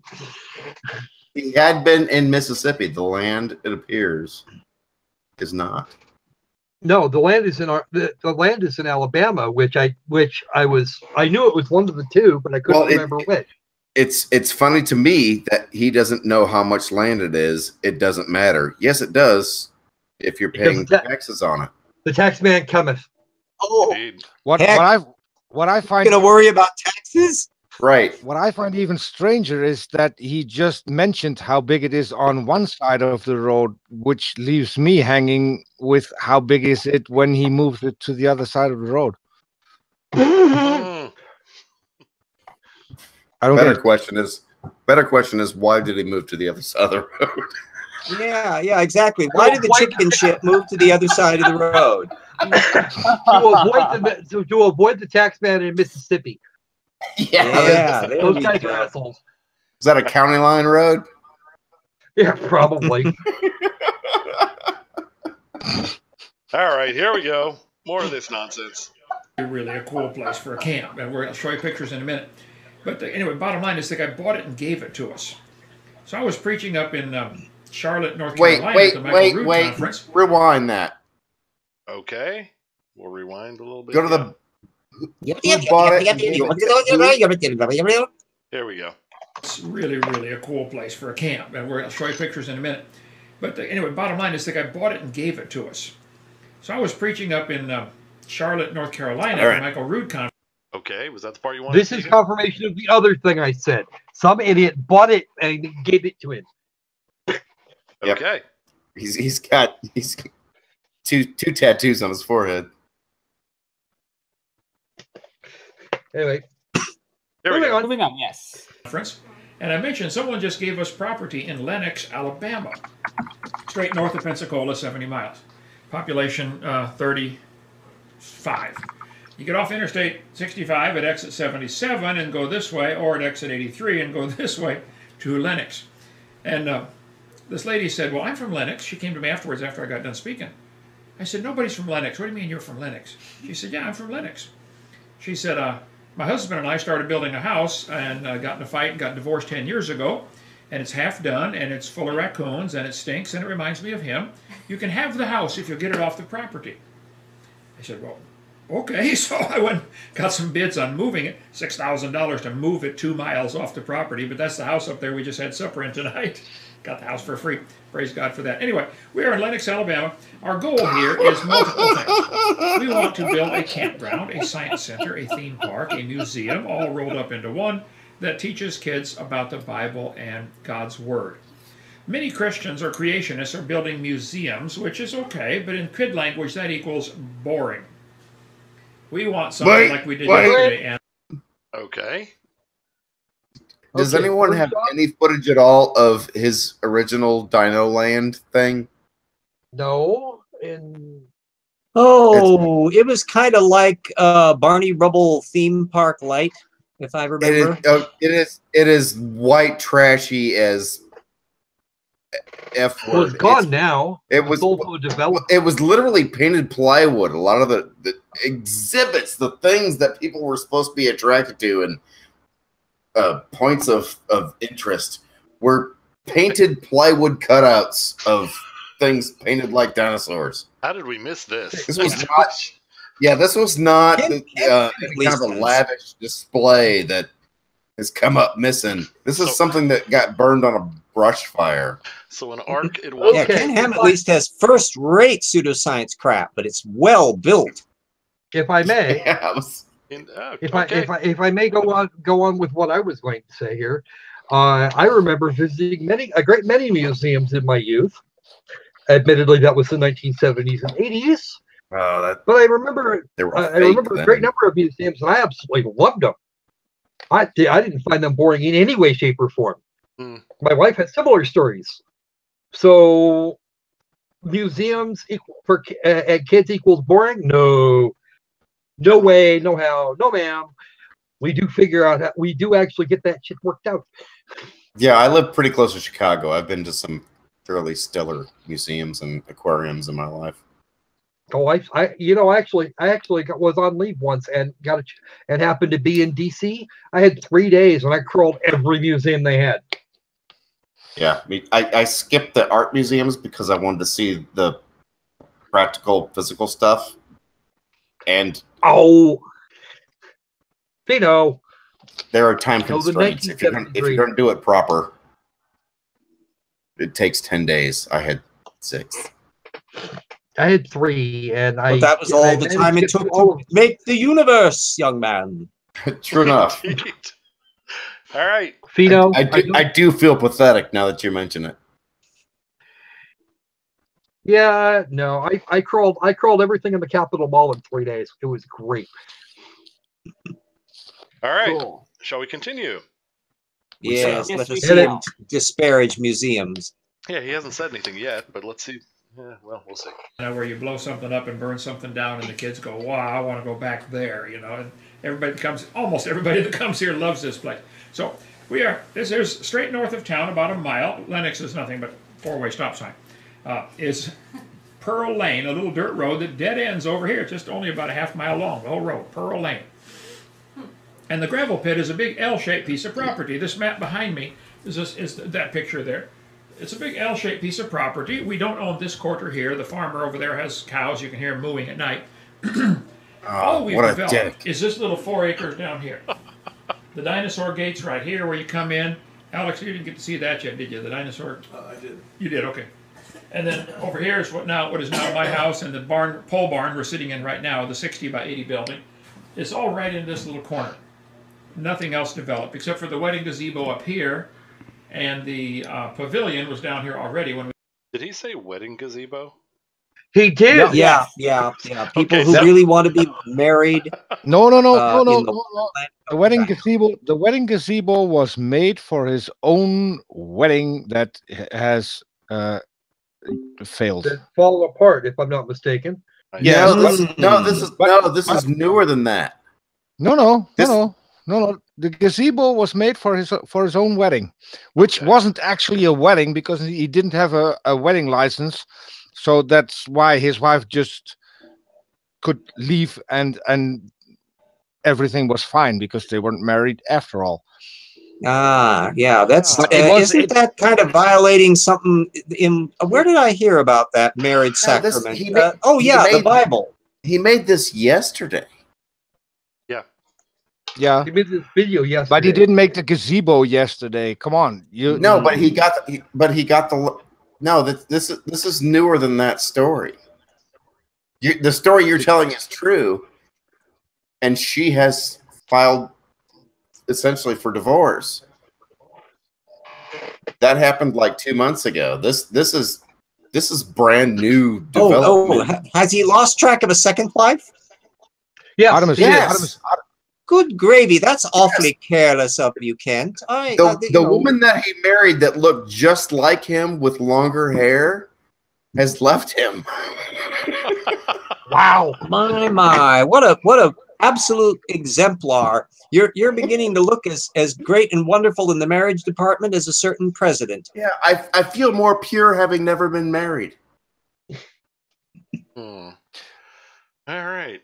Lost 2 of them. I'm pretty sure I'm a better Christian than he is. I've not served any time in prison for one thing. As an atheist, you're a better Christian. Right. All right. Well, he's got to start putting a bell on those wives so he stops losing. Yeah, indeed. Yeah. It's also nice to know that he has to wear glasses like us atheists. Well, they keep taking his shit, which is why this poor bastard bought him all this land. Trans girl says, I think Elizabeth Taylor is better at marriage than him. I think Taylor Swift is she definitely was the one with the cash. In her present condition, Elizabeth Taylor has him beat on brains too. Oh, nice. Oh, and cash value. Yes. Oh wow, that is wrong. Trifecta. Here we go. Beehives. Oh, the beehive. Oh, yeah, we got the beehive. That's right. We're going to get a bunch more, but they said you got to milk them at 4 in the morning. I don't have any idea how to milk a bee. I have looked all over the bee. I can't figure it out. So we're going to have to hire a professional. Google it. Can you do that? We're so amusing, aren't we? You call it nincompoop. Oh my knee! It is so red from the slappings. We're not sure. But the dam down here broke. I'll show you pictures in a minute. Before we got the property, so the lake was gone. So we had to spend a fortune to rebuild the dam down here, and now it's a great big beautiful lake with zip lines across there and a redneck swing, and that's all this big lake. And a dock. Huh? A dock. Where did the fortune come from? By the way, he said 3/4 of the money has been donated now to finish the dock. I'll show you that in a minute. So we need another $500 to finish the frame out to the boathouse, and then probably another $1,000 to finish the boathouse. So that at least would be one legitimate dock on his property. If we don't have it, we don't spend it. $1,500. Where's the fortune you spent? So this is the property, the big L-shaped piece of property. There are a total of 10 lakes, if you count the ones that our fence goes across half of it. For instance, down here, what we call Stump Lake, where all the good fishing is, our fence goes across the middle of the lake. And same thing over here. There's a lake. We own half of it. So in Alabama, the law is if a lake is partly on your property, you can fish the whole thing. So if you want to go fishing down there, you a fisherman, Alex? Not really. Not really. Me neither. I don't fish. Wait. Can we talk about this? Sure. Does the picture not reflect his actual property? I think because he's talking about all these lakes. Yeah. But what are we supposed to be looking at that are all of these lakes? Well, it's kind of hard to make sure what the hell. I think the thing that looks like a big U up in the upper right-hand corner, I guess, is the rock quarry. And what I see, a topographical map of Europe. No, that's what the stuff in the bottom, left, right-hand side. And then that warped Pangea is, I guess, the main property. So this is an extraordinarily useless map that we're looking at, but that's Kent. Well, James, Ajay, the U is where the nocturnal cows are. That's right. He did mention that. That's actually not his property. That's the cow farmer next door. Okay. That being said, seriously, he's talking about all these lakes and all of these fish. Where the is that stuff? Okay, and that there's a blue blob there, kind of above his hand. Two of them. I see two. Okay, can I ask a question here? Sure. That thing that he's got his hand in front of, if you like look at it from upside down over here, doesn't that not look like North America? Or kind of? Yeah, a little bit. Also looks like a beaver throwing up a turd. Yeah, this is the Rorschach blot of maps. Yeah, I know, right? Yeah, all I was seeing is the Horsehead Nebula. Yeah. You thought yeah, that would be okay. that would be the bit over on the right. I see that. Space cadet. All right, so what's this fence across the lake? I haven't seen that. It's like beautiful '80s reference. If you didn't catch it, I got it. All right, believe me, I got it. Let's go. Is this... I'm just sitting here smiling and nodding, and is this all he's going to do? Talk We're about here to fish and have there are fun, right? few times in my life where I will ever say that something is beautiful and not referring to a woman, but this is beautiful. It's fantastic. It's a beautiful cluster, is what it is. Well, that's missing a syllable, isn't it? Use the whole word there, Tornado. All right. You're missing a syllable there at the end. Yes, you are. Something must have He happened. does the guide map to his amusement park with the same sense of fidelity that he gives to science. Right. Uh-huh. So the All pig right. with the RJ, hold on. I think you misspoke with guide map and tax return. As I actually designed an amusement park down to 200 feet to the inch, I have some familiarity with the needs of what one must do for a guide map to an amusement park, and this isn't cutting it. This is not it? He told us where the cows were. This is not it. Yeah, there, and we can watch them jumping over the moon. The sad part of it is the cows are probably the most amusing thing there. I would think so.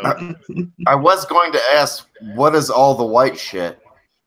Now, I thought probably white shit. I thought that was him. That's where his land is. That's not the white area. Is not his land. Yeah, the white are the dunes. That's why he needs dune buggies and four-wheelers, because that's where they go out and play all day. Oh, I thought that was the area he didn't know the difference between bats and birds, and we were all going to say that's a bunch of bat shit. I honestly, I thought that when he was describing the dam, that the white area was the area that got flooded for all these lakes he's talking about.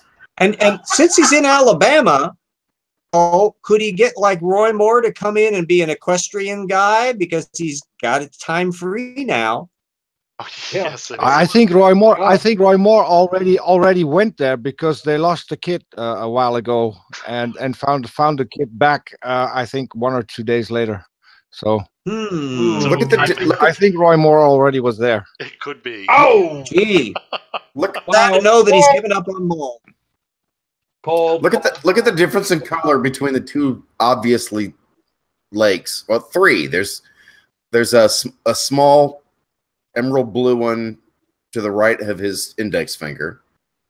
To the right of that is a more pale, opaque lake, and then to the left, all the way to the left edge of the biggest white thing up there, is another one. And look at the color of that. How many fish are in that shit? I'm guessing that's actually supposed to be a green patch. A patch of actual grass. Yeah, well, there's some chartreuse, there's some dark emerald. I think they grow pond scum in some. They're doing orchards of life research. I actually have another issue. Gentlemen, what's your other issue, Andy? Okay. It might just be the number of beers I've drank. It might be the amount of stupidity that we've all endured tonight. Yes. Is anybody else seeing the character from The Nightmare Before Christmas right above his hand? I'm kind of seeing Jack Skellington a little off to the right hand side. Thing that was supposed to be some evil creature, or whatever, from Nightmare Before. Oh, Mr. Oogie Boogie Man. That's the bogey. Yeah, the bogey. Yeah, man. the Oogie Boogie dude. Wait a minute, sideways. The Oogie Boogie Man. Am I? Well, there's this one spot over here in that upper white patch that actually looks like the head of a sheep that's been cut in half.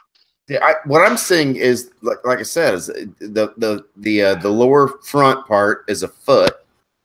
The topper, the right top is the head of a beaver, and then the thing outside of that is the projectile turd vomit. Okay, you know what, guys? I think all of our brains have gone to mush. All right. Yeah, because I see. There's a chance. So we've been looking at a Hovind for hours. Am I the only one seeing a gray van in the upper left corner? No, you're not. And that's why I'm thinking that we've all had way too much, despite the fact 2 of us don't have any on hand. There's a gray van in the upper left corner. You don't need alcohol to be completely brain wrecked by these individuals. Holy shit! I think that's my mom's van. Wait a minute. Does it say free candy on the side? Oh, wait a minute. I just got an idea, Si. I just got an idea. You have to go to his channel and work through a couple of videos. Not the content, just the beginning. You were looking for new music for your intermission. Take a look what's on there. That'll keep you awake. Got something festive, does he? Oh, no. Okay. No. Hey, Jody. I assume you don't mean now. All right. Well, he doesn't copyright his material. No, he doesn't. That's perfect. No. He said he actually openly encourages everyone to take their videos to take his videos and spread them around. And I absolutely are absolutely going to do that, Cat. Spread them and then shove 5 or 6 fingers on it. I'm guessing his interest in sharing has to do with something with a botched surgery of some kind. I don't know. They seem to have left the lobotomized portion inside his skull. Yeah, the capacious, cavernous. These are just a couple of C words that describe these things that we shouldn't be discussing. Oh. Well, let us see what Mohawk has to say next. Indeed. Oh, you know, I don't know how much more pummeling I can take. My brain is screaming and trying to escape. And if he doesn't say, the screen, you'll see it trying to evacuate. If I'm really hoping he says something we can respond to, because so far his map, his shirt, and his sex toy above his head there is all we've really been able to respond to. Yeah, it's a fascinating journey to nowhere. Yeah, let's see where it takes it. I've already just told you the plug is full of cigarettes. Well, that's handy. You know, Kent Hovind presents what Kent Hovind wants to present.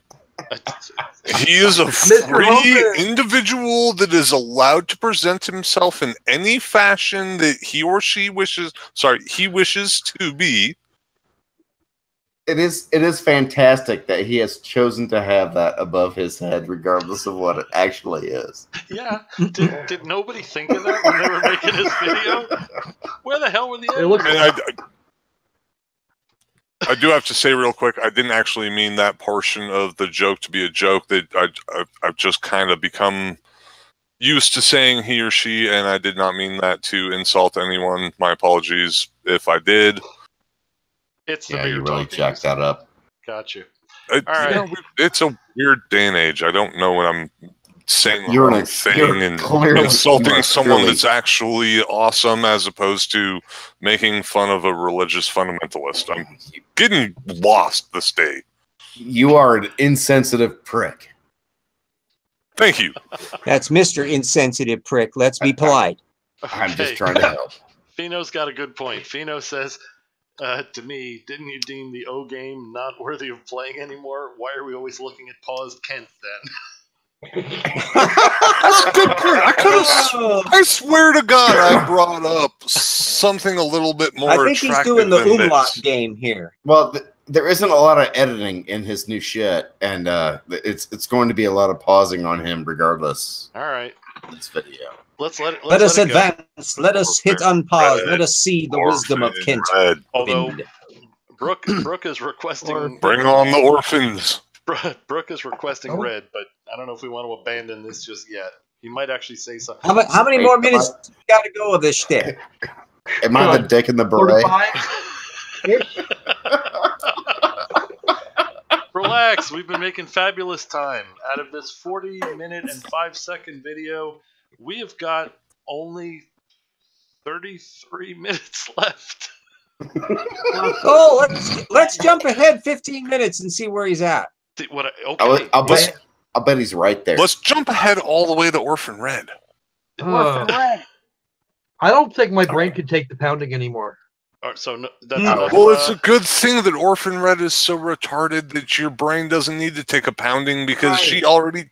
Never mind. Well, keep in Put the helmet back on. Keep in mind, we've actually talked about it on movie nights before. Orphan Red could be exactly what you described, or she could be so smart that she could flawlessly produce that YouTube persona and everyone believe it. We've had suspicions that she's a really intelligent Poe. We've had that discussion. I do think she is a Poe. Yeah, I do too. And if she is, which I think is highly probable, she does a hell of a good job of it, don't you think? Yeah, whereas Kent actually Indeed. believes the shit he says. Absolutely, which is just Which is frightening. unfortunate. All right. He's willing to sell it. The waste of perfectly good oxygen. Which apparently I need some more of right now. So are we okay with jumping forward a few minutes with this little Hanyak? Oh, absolutely. I will. It's not going to do us any good. It's still gonna be stupid. Here we go. Like, Here's the big jump. Can This we one will jump really be in like random. 35 minutes? All right. This is a 35-minute jump. Well, no, we should leave a little for the end. Here we go. It's exactly the same. Son. I told you. Here we go. So if you want to help support our ministry, please. No, he's into the sales pitch. We can't watch the history and purpose of Dinosaur Adventureland without hearing the history and purpose of About the Dinosaur damn- Adventureland. Yeah, well, back up 10 minutes. All right. Here we go. Backing up 10 minutes. Let's see whether he was pitching the details of his fabulous plan. Ooh, Literally stabbing into the dark here. He's got a dinosaur. No, he's got a dinosaur, and this is great. All right. that's a brachiosaurus. What's Is it What's a on the brachiosaur? screen? I thought it might be The Carnegie Diplodocus. series. what's on the screen? No, it's a brachiosaurus. No, the Sure. screen behind him. Oh, that? It's hard to tell. Looks like he's filming in somebody's pool. Probably Right, is. that's Lovely. All right. so he's talking about the thing on the screen and holding the thing in front of him. And we're Holding a supposed to make a brachiosaurus, connection. which is obviously something related. Maybe he thinks it lives underwater. That was a weird idea that old creationists suggested. Maybe he's doing that. Let's see what he's talking about here. I'm Wait, curious. if I'm not mistaken, Okay, that is the animal that dug the mine on his property based upon the Flintstones that he believes actually happened. That Da could da very da well da da da da RJ, da da da da da da da. RJ. be. Musical RJ. I have a question for you and everybody else geologically minded in the in the chat and the panel. Mm-hmm. Upper shelf, right above that shiny silver thing, that appears to be a slab of shale. Yeah, actually, I was wondering about that. I think it's an inscription, probably biblical. I don't think it's the Rosetta Stone because I think that's shaped rather differently. I think there's a famous inscription involving the Bible or something relating to Judaism that relates to things that is probably that. So I think it's one of those. Yeah, it's either I was just shale. wondering if anybody else caught that because a random slab of shale. I It's still a think it's reproduction of some biblical text, I would propose. I still think it's Artemis hat upside down. I live in Indiana, limestone country, and there are really thin layers of limestone that are that color, but it is either that or shale. I find it most likely it'll be shale or some kind of a dark slate. No, we have a light flake who's about to tell us about the brachiosaur. Oh, great. All right, bring on the brachiosaur. All right, here it This is comes. the You don't want the to youngest flake of all. You don't want to back it up a bit to see how he leads into this. Yeah, obvious yeah, science? we got to get the intro here. We got to get that wind up. We got to get that real science because he wouldn't bring this up if it wasn't important scientifically. Absolutely. All right, here. There we go. That should be good. This should be good. Let's start here. Front Here's steps the on your house, gazebo. Brother Hovind. Yeah. For the whole year I lived there, I used to walk out the front porch and a 6-foot drop down to the ground. Yep, there's the outside of the office we filmed in for 2 You've years. been- All right, okay. drink. Andy, You're up. Andy, you're up. We Damn it. just witnessed an individual scratch his own hair away in a stress Spalding situation. Holy Christ, rewind that. I missed that entirely. All right. Rewinding. Here we go. And he said, oh, well, you don't have a front door or front steps on your house, Brother Hovind. For the whole year I lived there, you used to walk out the front porch and a 6-foot drop down to the ground. It was, wasn't it? You've been, okay. He said, we can't insure the, and the same thing with the 2 bunkhouses. There were no back steps. No, but I swear to God, we'll back it up. He's got like 3 fingers on his scalp, scratching at his noodle, going, I don't know how the fuck to answer this. Videos and movies. How'd you like Courageous? And the result is a stress balding situation. Unbelievable. I've been there. I know that. Look. Nick, does the keyboard work yet? We just need batteries. Need batteries. Need batteries. You know, pedal it or something? Okay, good. I'll bet $5 I can tell you where the batteries are. It's funny. So it's funny that he was living in that place, and his second wife left him.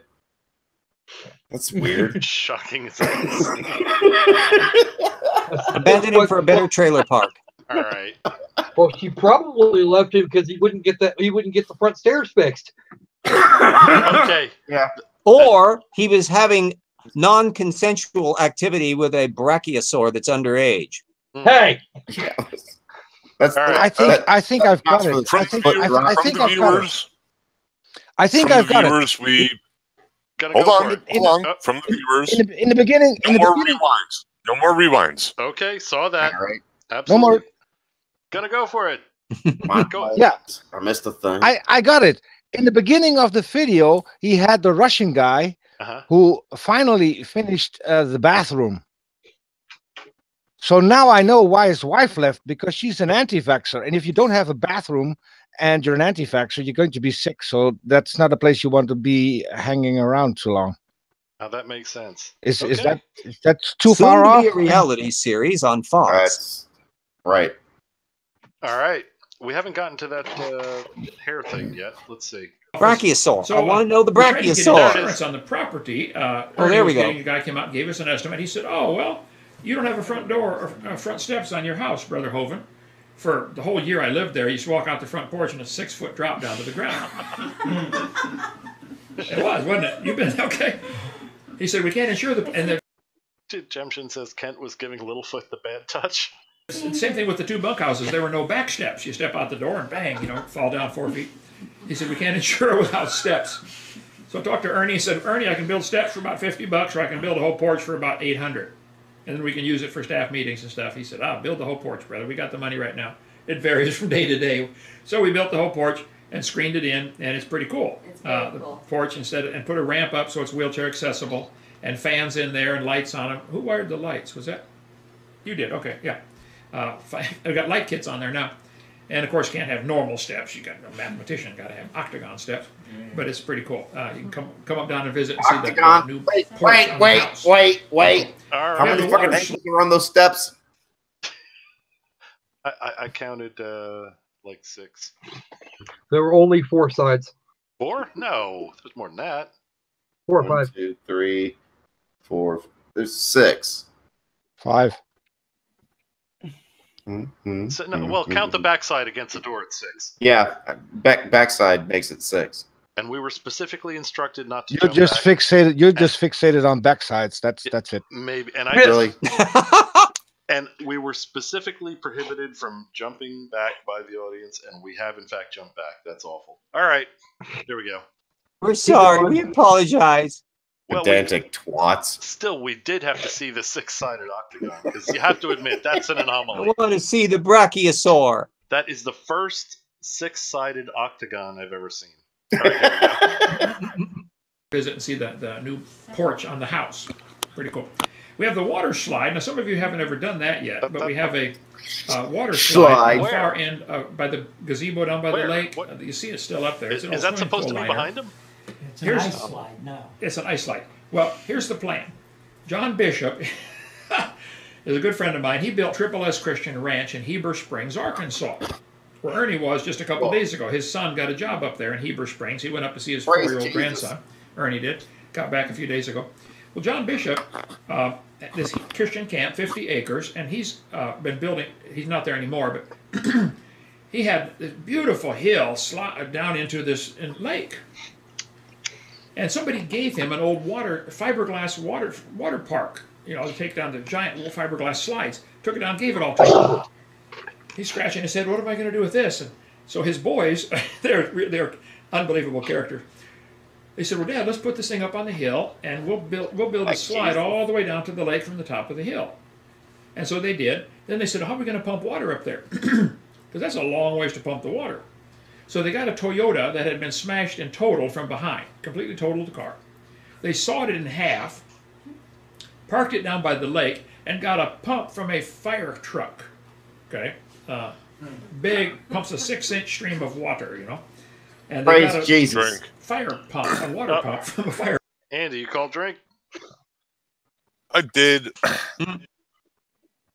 I just wanted to give a little bit of a shout out for our friend Mr. Audrey. Mr. Audrey has a phenomenal sense of humor, and I know a lot of people are not going to know who I'm talking about, but there's a comment that many of you will receive either through Science Strike Force or Backyard Science, and you'll know what I'm talking about. Mr. Audrey is awesome. Okay. Maybe it's the beer, but I have no idea what comment you're talking about just yet. I love your enthusiasm. Like literally, that was a great fucking story.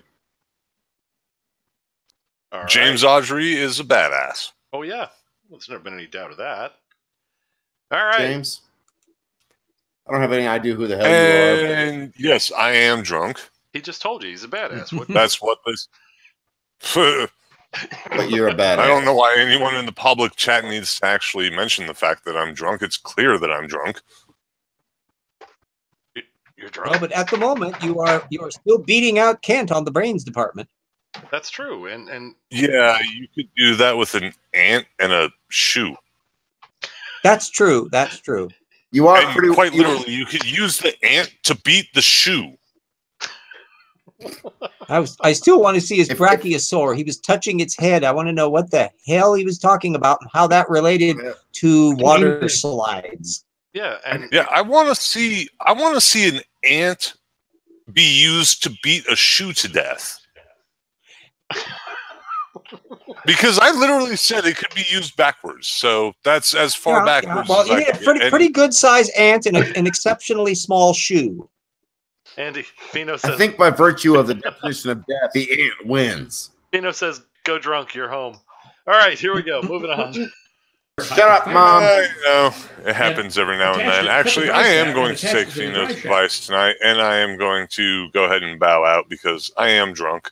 Okay. Okay. Well, we did it to Sober you. It's not up. your fault. Don't let the bed bugs bite. No, I'm not going to sober up. I'm going to go and go to sleep. Okay. Yeah, write that out. Okay. Do not have Hovind dreams. But Fino is correct. I am drunk. It's time for me to Let's go drunk. You're home. You're drunk. Go home. All right. I, of all people, am not mad at you. Have a good night, everyone. Night, Andy. Thanks for being police. I'm going to miss you, man. Night, Andy. Now I'm alone. Right. Shit. Now, Kate is giving hand signals to the football team. Come on, get to the damn brachiosaur. Indeed, I'm tired of hearing about his imaginary water slide. We're gonna need a pre-flood ant, because if we're gonna beat the shoe to death, we need a pre-flood ant. They were bigger. Yeah, big an ant. The gold mining ants that Herodotus wrote about. Yes. Anyway, moving on. Moving on. Herodotus So wrote they on start ants. the car, put it in gear, and it starts pumping a 6-inch stream of water up to the top of the hill. When I was speaking, I spoke it at the camp several times. Triple S Christian Ranch, and he.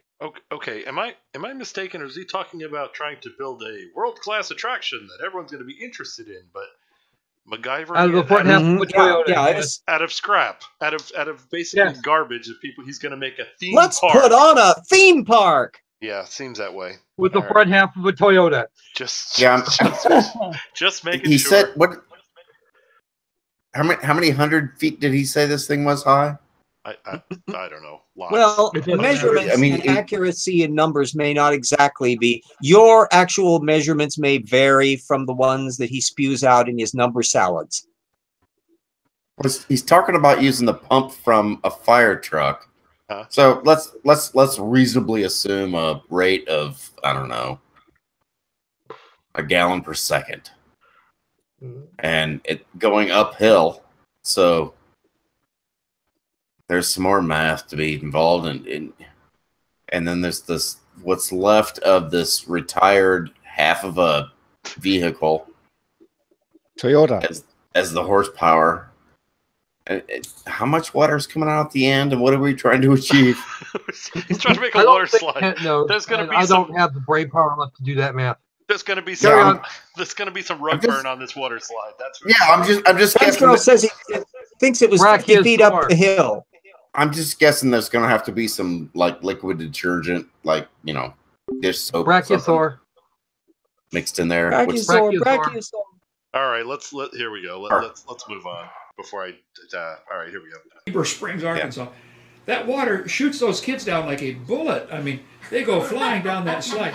So we have the sand dunes here that we can do exactly the same thing. Only we don't have to put a fiberglass water slide. Just get some swimming pool liners and line it from the top of the sand dune all the way down to the lake. Oh my lord! Shoot the kid down there, down into the lake, and parents. Yeah, I don't have to worry about OSHA rules. What about my kid? Oh, if there's a lot of kids, you can always make another one. No big deal, So anyway, this is the first of several. I want to build the world's biggest. Where's my Brachiosaur? Is he in here? Oh, here it comes. He's going to build a roller coaster out of toothpicks. Right next to you there. Oh, yeah, right there. Okay. I did a lot of planning with this. So his servant told him, "It's right in front of you, you dolt." That's what he was saying. Yeah. Guy, when I was in prison, if I put him on a 2.6 degree slope, the neck is perpendicular to the ground without being perpendicular to the body. It still looks realistic, okay? And then we can build a giant one of these. Inside the tail will be a water slide. What? And inside the belly would be a bookstore, and the whole outside of it would be rock climbing. Underneath the jaw, the head will be 13 feet long. At the God, what a vision. 13-foot head. Underneath will be rappelling. Hook on, clip on, slide down like mountain climbing, rappelling. Cost about what the hell? Come on, Brachiosaur, sue. Is acid still popular? LSD, is that still popular? What this guy goes? Well, he did more than just doing stir in prison. He must have gotten some other stuff as well. He's mellowed into a whole new world. I'm guessing. Can I ask a practical question among the engineering among you? What does it take to construct an edifice that will house a staircase up to a head and a 13-foot mouth from which you can dive? So there's that structural and a fucking hurricane. I think he's not going to be building it out of erector sets or Legos. I suspect it could be done if you made it completely out of concrete and some really nice rebar, but I don't think it's going to stand up to a hurricane. Well, if you go. Hey, little Russian guy! After you're through doing the bathroom, can you build the Brachiosaur? Yeah, I suspect a few more Toyotas in that area are going to go missing if he starts building this nonsense. Yeah, they'll be going through the junkyard. Yeah, come on, let's get that Porsche. I must have it. I'm just talking. You know what the sad part of it is? His imagination. The sad part of it is? His imagination is the sad part. Yeah. No. Squirrel, what do you got? It's probably going to cost him as much to build that Brachiosaur, the spec he was just talking about, than it cost to build Ken's Ark, and even then, it'll probably crumble. It'll probably crumble to nothing in the first really good hurricane. Wait, Croc, get a Katrina like that. Croc, did you not see the deck in that room that guy built for $800? Yeah, okay. It depends on which truck those materials fell off the back of. I must say, I was so disappointed that I was not going to get a science discussion of brachiosaurs, but instead it's merely used as a stage prop of Fantasyland at Disneyland. I am just stricken. Stricken. Disneyland wouldn't be bothered with something so completely ridiculous. And they don't have to plan for hurricanes. Actually, if you built it like the Eiffel Tower, where every piece was structural and there was no facade on it, it would be really cool. But there's no way in hell he's going to even try In his case, it would be the tour It Fell rather than the tour I Fell. All right. Yeah. This is Artemis. You're drunk too, because that wouldn't work. How are you going to make an open structure and then have a water slide? I mean, or a book. The one is going to seep out of his ass, and that's it. That's right. I don't think he gave any thought to where the water's going to. You're not thinking straight. Wait. The fact you don't have to hide it just because you know it's there. Well, you know, how do you get? You can put a hose and pumps and shit inside this thing with no structure or no facade, and still pump the. I mean, they do make water slides. Yes, but not with holes in them like in the Eiffel Tower. You know, this actually gets worse because I'm not sure how many people he's going to be able to get that will allow themselves to be fired by a 6-inch stream of water out of the ass of a brachiosaur. Yes, as actual people who have developed a lot of these water parks have discovered that some of them get to be very dangerous, and they get lawsuits as a result of. Oh, hey! And he actually is very excited about the fact that they just shoot the kids down the slide. Yeah, let's just see how many lawsuits from outraged parents as little Billy is now on the tombstone because of his visit to his theme park. How fast do we have to shoot this kid before it goes brain dead when it hits the water beneath him? It wouldn't take much. Now, this sounds like he's going to attempt to recreate. Have any of you ever heard of Action Park? Is that name familiar to any of you? Yeah. Yeah. It's not too far from where see, it was, but too many people apparently it's exploded, so it eventually closed down. It was actually nicknamed by just about everybody Accident Park, and eventually it closed because of the broken bones and things of that sort. It sounds we could go even farther back. The original Loop roller coaster used a circle and was really good at breaking people's necks. This was back in like 1900 or so, and it took a long time for people to figure out, no, that's not a good shape. The G-forces are really bad on that one. Indeed. Oh, look at this. Jason says there's a YouTube channel called Defunct Land that did a series about Accident Park. Well, he says Action Park. We all call it Accident Park. I don't know if that's the video I saw, but I have seen a video on YouTube. I am going to go to that channel. I like old videos of old failed theme parks and just what went wrong and all that kind of thing. I will have to look into that. Well, I can remember Disneyland before the 59 expansion, so that takes me back. You're old as piss. All right, this is about that. Yeah, this video has the same low information content. As old as piss and somewhat more intelligent. Yeah, it's the. See, that's just the. Yeah. There's the problem I'm seeing, is that we're getting even less information content now. Well, no. See, I think the issue we have is the information content is still about the same. It's hovering at right about 0. The problem we have is, in addition to the low information content, this video is also boring. Yeah. See, there's the problem. And see, I disagree entirely because really? he's talking about something that is so fantastical that he will actually be able to fund this project, even if it was remotely practical. Oh, so you think that? Yeah, I mean, he's got combined in one thing a bookstore, a zip line from the brachiosaur's mouth, which if the mouth is 13 feet wide, do you realize how tall that bloody thing is? And then he's got an entire pumping system for a water slide that apparently runs down its vertebral column and out its ass and down the tail. I mean, this is an extraordinary vision of multi-designing that I was just fascinated to see if he ever pulls this little trick off. Well, how many rich will not happen. donors? He's hoping a bunch of rich donors are watching this video going, holy crap. All with the sap written on their foreheads. He's got to look around, though. He's got to bring out that little special ultraviolet reader to find the sap. Twice. It's on there twice. We gotta both ways. We gotta fund this. Honey, call this guy. I got some money. Or more gullible Russian immigrants to help him. Yeah. Hard to tell. All right. Well, calls that guy Russian, and he sounds like he's from Wisconsin. Actually, I thought he had a little bit of the surfer thing, the California surfer thing in the language, in the tone, I thought. Anyway, here we go. Yeah, he said actually from Ukraine, which is a separate country. I was expecting Chekhov from the Enterprise to come strolling in. That's what I was hoping for. Where's Data or Jean-Luc Picard when you need him? Indeed. Here we go. Hell, I'd even take Spock at this point. Here we go.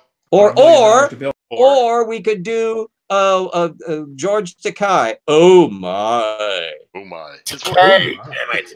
His voice gets deeper every year, doesn't it? It's like I know. Yeah. Oh my. It's gonna be subsonic like in 5 years. All right, here we go. Way down the road. Someday we'll do that.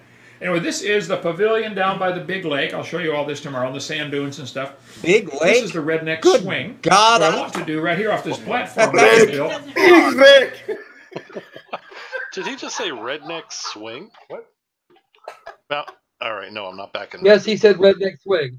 Redneck swing. He said it earlier, too. It's a 16 Candles reference. It's a Rick. Big Rick. Oh. Okay, so. Oh my lord! He dares call that a lake? Donger, where is my car?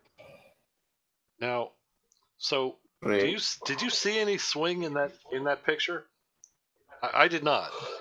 Maybe it's made out of something that's invisible. No, I'm thinking this guy isn't such a fan. Why did he even make this video? He's showing us pictures of basically barren land and lakes, and describing like imagination land. I didn't. Yeah.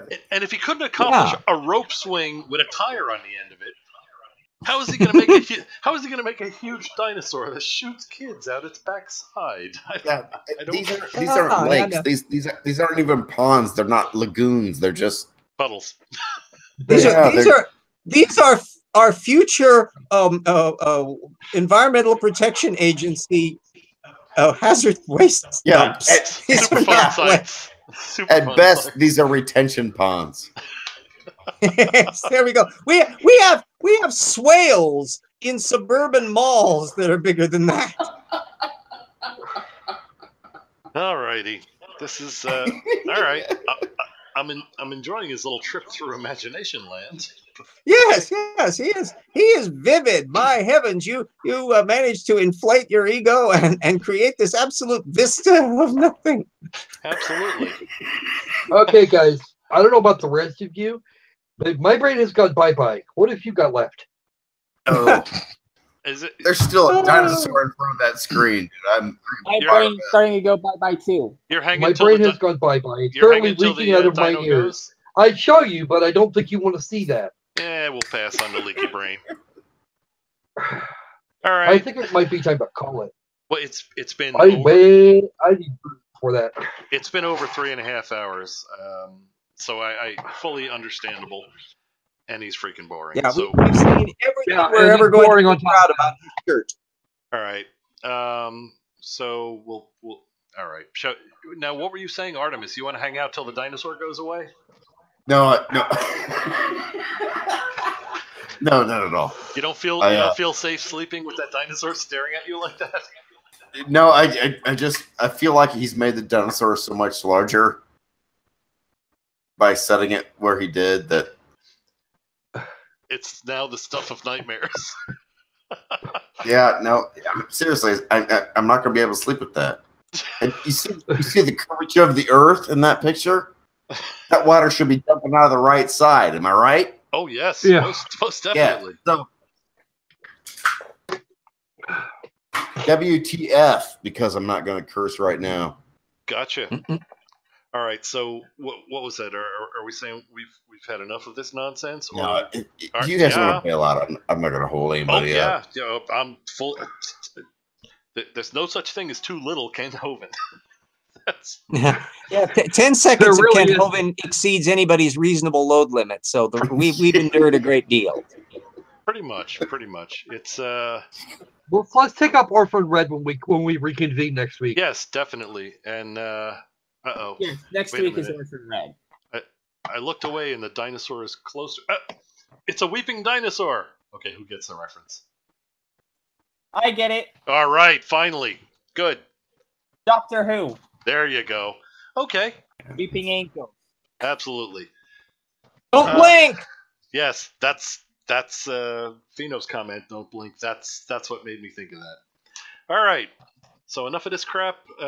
Anybody awake enough to do a plug for how cool they are or what they do? And well, I have a video game stream coming up in about 10.5 hours. You're all welcome over at my channel to hang out and watch me like fail at video games. That's always good.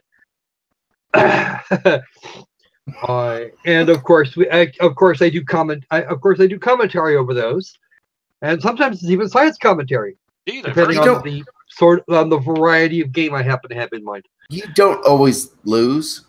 I don't always lose. I've actually survived a couple of challenges. No, I just lose at Dark Souls quite a lot. I keep dying. I don't get why. But we don't have Dark Souls tomorrow. We got a couple of RPGs, so that'll be fun. Well, we've got at least one RPG. Looking forward to the commentary. Yes, do. Righty. We've got some. I picked up 3 games in the last 2 days. We're going to cover them all. It'll be great. Bad boy. Sounds like a that. And I dropped my GoFund. I dropped the. Oh, that's the wrong freaking. Oh God, no. Remove that. Make that go away. I was looking for the correct link. There we go. Nope. Come on. Where's my link? Oh, Fino, I talked to Hill earlier on in the day. He actually was taking a preemptive nap today. He was actually going to go to sleep before. He pre-napped. Okay. Yes. Yeah, that's why I'm awake. Yeah. So. What is it? That's why. Yes. Have we ever seen you and Hillel in the same room? Maybe you're actually the same. Could be. All right. Let me get the. Here's mine. Wait, Squirrel. This isn't like. All right. Give me a second. This isn't like Hovind's Imagination Land, is it? This is something real you're gonna post. Yes, it's something real I'm gonna post. The wrong link. All right. There's the link. I have a channel. Really. No, that was the movie night. That's the movie night Scotch link. Oh. Here is the channel link for you guys for tomorrow, and there will be sometime between now and then I will actually get around to putting up a link. If you guys subscribe to the channel, you'll get a notice. Don't forget to click the little bell. Indeed. The little bell is fun. Absolutely. So, yeah, folks, for those of you who want the squirrel tranquilized, that first link is good for you. You'll like it. I'm actually interested in seeing whether it has a good or bad effect, because alcohol does affect people differently. I'm interested in seeing what that effect is. You've actually seen me under the effects of alcohol once. I have. I ran out of yes, you have. I ran out of scotch that night, and I blame you. Oh, okay. Wait a minute. We've done the show before? Yeah, a couple times, I think. Wow. Pretty sure. Remember that time? Here's the actual link for you guys to. Damn it, wrong link. That's the channel link. Here's the movie nights. Never mind. No. Okay. Okay. I am kind of mostly cool, so here, have a link here, Si. There. You can do that. Thanks. Make sure you take the end of that off. I always wanted a link. Make sure you take the end of it off, because if you click it, you're going to get a 404 error. You're going to have to take you have to take all the weird characters off the end. Indeed. All right. Very good. Anybody else want to, before we're doing plug and pug time, anybody else got a plug for how cool they are and what they do and how we can help them?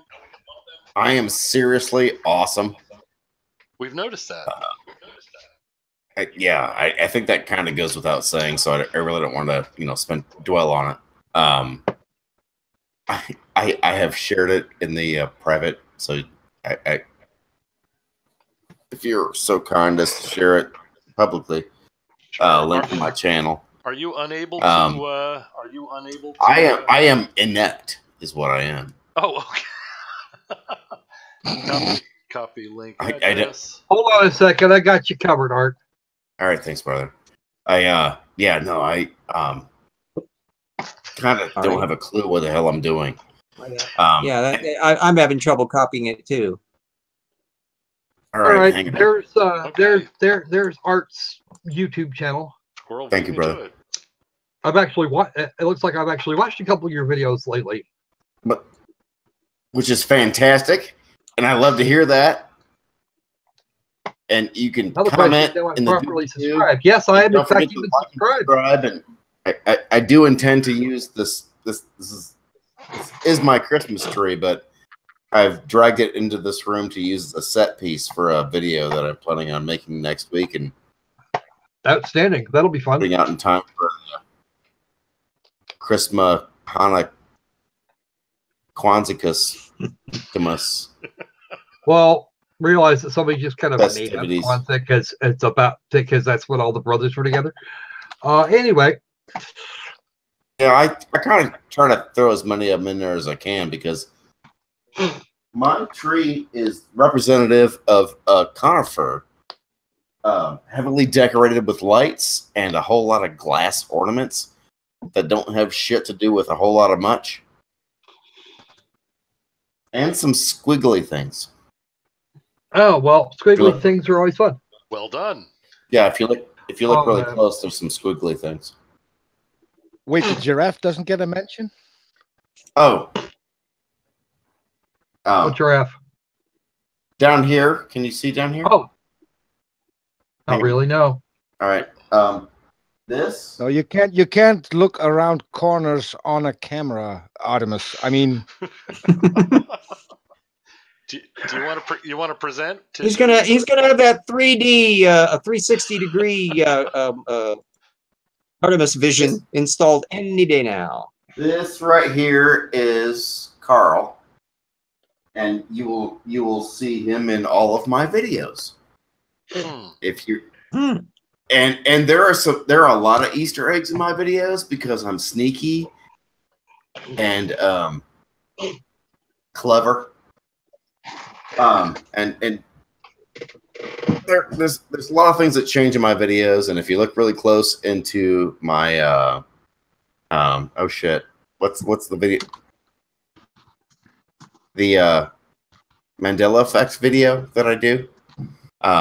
If you pay really close attention, you'll notice some subtle changes in that video that I won't call Easter eggs, but I will say that if you didn't notice that I made those changes, that is the result of the Mandela effect. I just felt like I needed the world to know that. Harold has something to say now. Oh. Harold says buy RJ's books. Yeah, I can agree. In fact, my website, I just put the link up on there. You can find links to the books and even the ebook versions, and you can still get them for Christmas. Nice. And you can also find links to the GoFundMe and the Patreon. The GoFundMe is really big, faster, desperate here in December. It's cold and there's a lot of troubles here, so please help. Okay. I got to see this girl. Sounded desperate. All right, let's see. Who hasn't plugged yet? Oh, are you done, Art? Oh yeah, absolutely. I'm sorry. All right, cool. Let's see. Who else anyone else wish to do any plugging? Yeah, I'm good. All right. Well, you've heard the plug so far. Don't forget to subscribe to their channels and click the bell and blah blah blah blah blah. You heard it before. Okay. I have a little short plug maybe for the people who still have parts of their brain left. We did a video today with Stephanie Thomason trying to teach her fallacies and logic. Why? That worked. So I'm pretty sure yeah. it didn't actually. You got the link? Well, we made an attempt. We made just go to the channel. Gonna go for it. So do a search for "Gonna Go for It" on YouTube, and then you'll go to our channel. If you do a search on Twitter on "Gonna Go for It," you're gonna catch me on Twitter, and I'll tweet a link to James' GoFundMe. And much Gopher, appreciated, Peter. Gopher got a shout out from me that I absolutely misspelled and was misplaced, and he's absolutely let that go, and he hasn't mentioned it since. And I would like to thank him here for never having repeated the fact that I thought that was awesome. The first time I get a mention in a video, they get my name wrong. I mean, that's the best. that did happen, by the way. So yeah, and I wanted to stay up. I wanted to stay up because it's awesome. Yeah, no, I'm not taking that down. No, it's not the only word that I misspelled in that video. You just spelled "gonna go for it" in American English, and it's actually in. You have spelled in English. You have spelled it in American English, and my computer kicked in and changed it to something that wasn't you, and I didn't catch it, and that's what got Danish. More Danish. Yeah, let's blame it on the Danes. Bastards. Oh. All right. Has that does that conclude the plugs, or no one else has any? Tornado, you said you're good. Everybody knows Tornado's yeah, cool. I'm good. Let's see. RJ, was that the entirety of your plug? Oh, well, I just somebody was saying that the website thing didn't have invalid common name, blah, blah, blah. But you can go to Amazon and you can find Evolution Slam Dunk there and Paralogs of Phileas Fogg there as well on the real live Amazon. Get that, and you can still have it shot out there so you can put it on trees. If you know creationist you really despise, Evolution Slam Dunk is just the thing. They should like Evolution Slam Dunk anyway. And if you like mysteries, science fictions, Jules Verne, history, any of the above, get the damn Paralogs of Phileas Fogg. It's a good book. It's a good book. Just a quick one, because I'm looking at the live chat at the moment. How do you call him? Heath? H-I-E-V? I always say Hiev. Okay. He's asking how is gonna go for it spelled. Exactly like you wrote it, but no spaces. No spaces. No spaces. Yeah. Yeah, no, my computer. I refuse to admit that I jacked it up. I insist on blaming it on my computer when I jacked up his name in my credits. Which I don't know if I pointed this out to you or not, but Gopher used there's a copyright claim.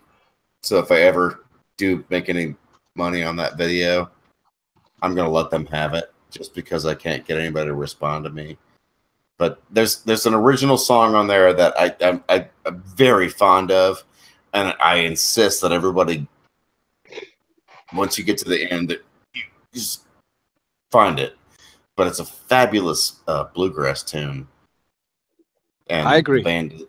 The band deserves every bit of cash that video of mine can generate for them. It's a great song.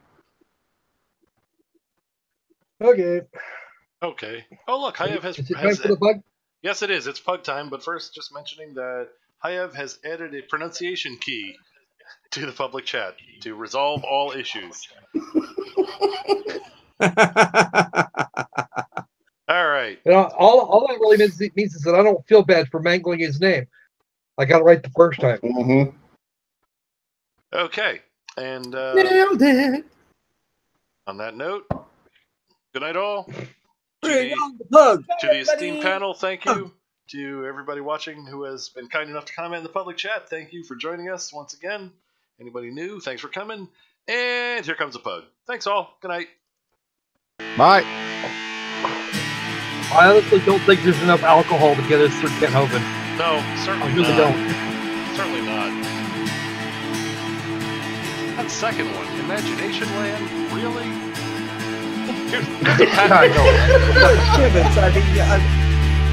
As I said, I've seen cleanup sites that were more scenic than that. I don't know how much land this is, but it's about this.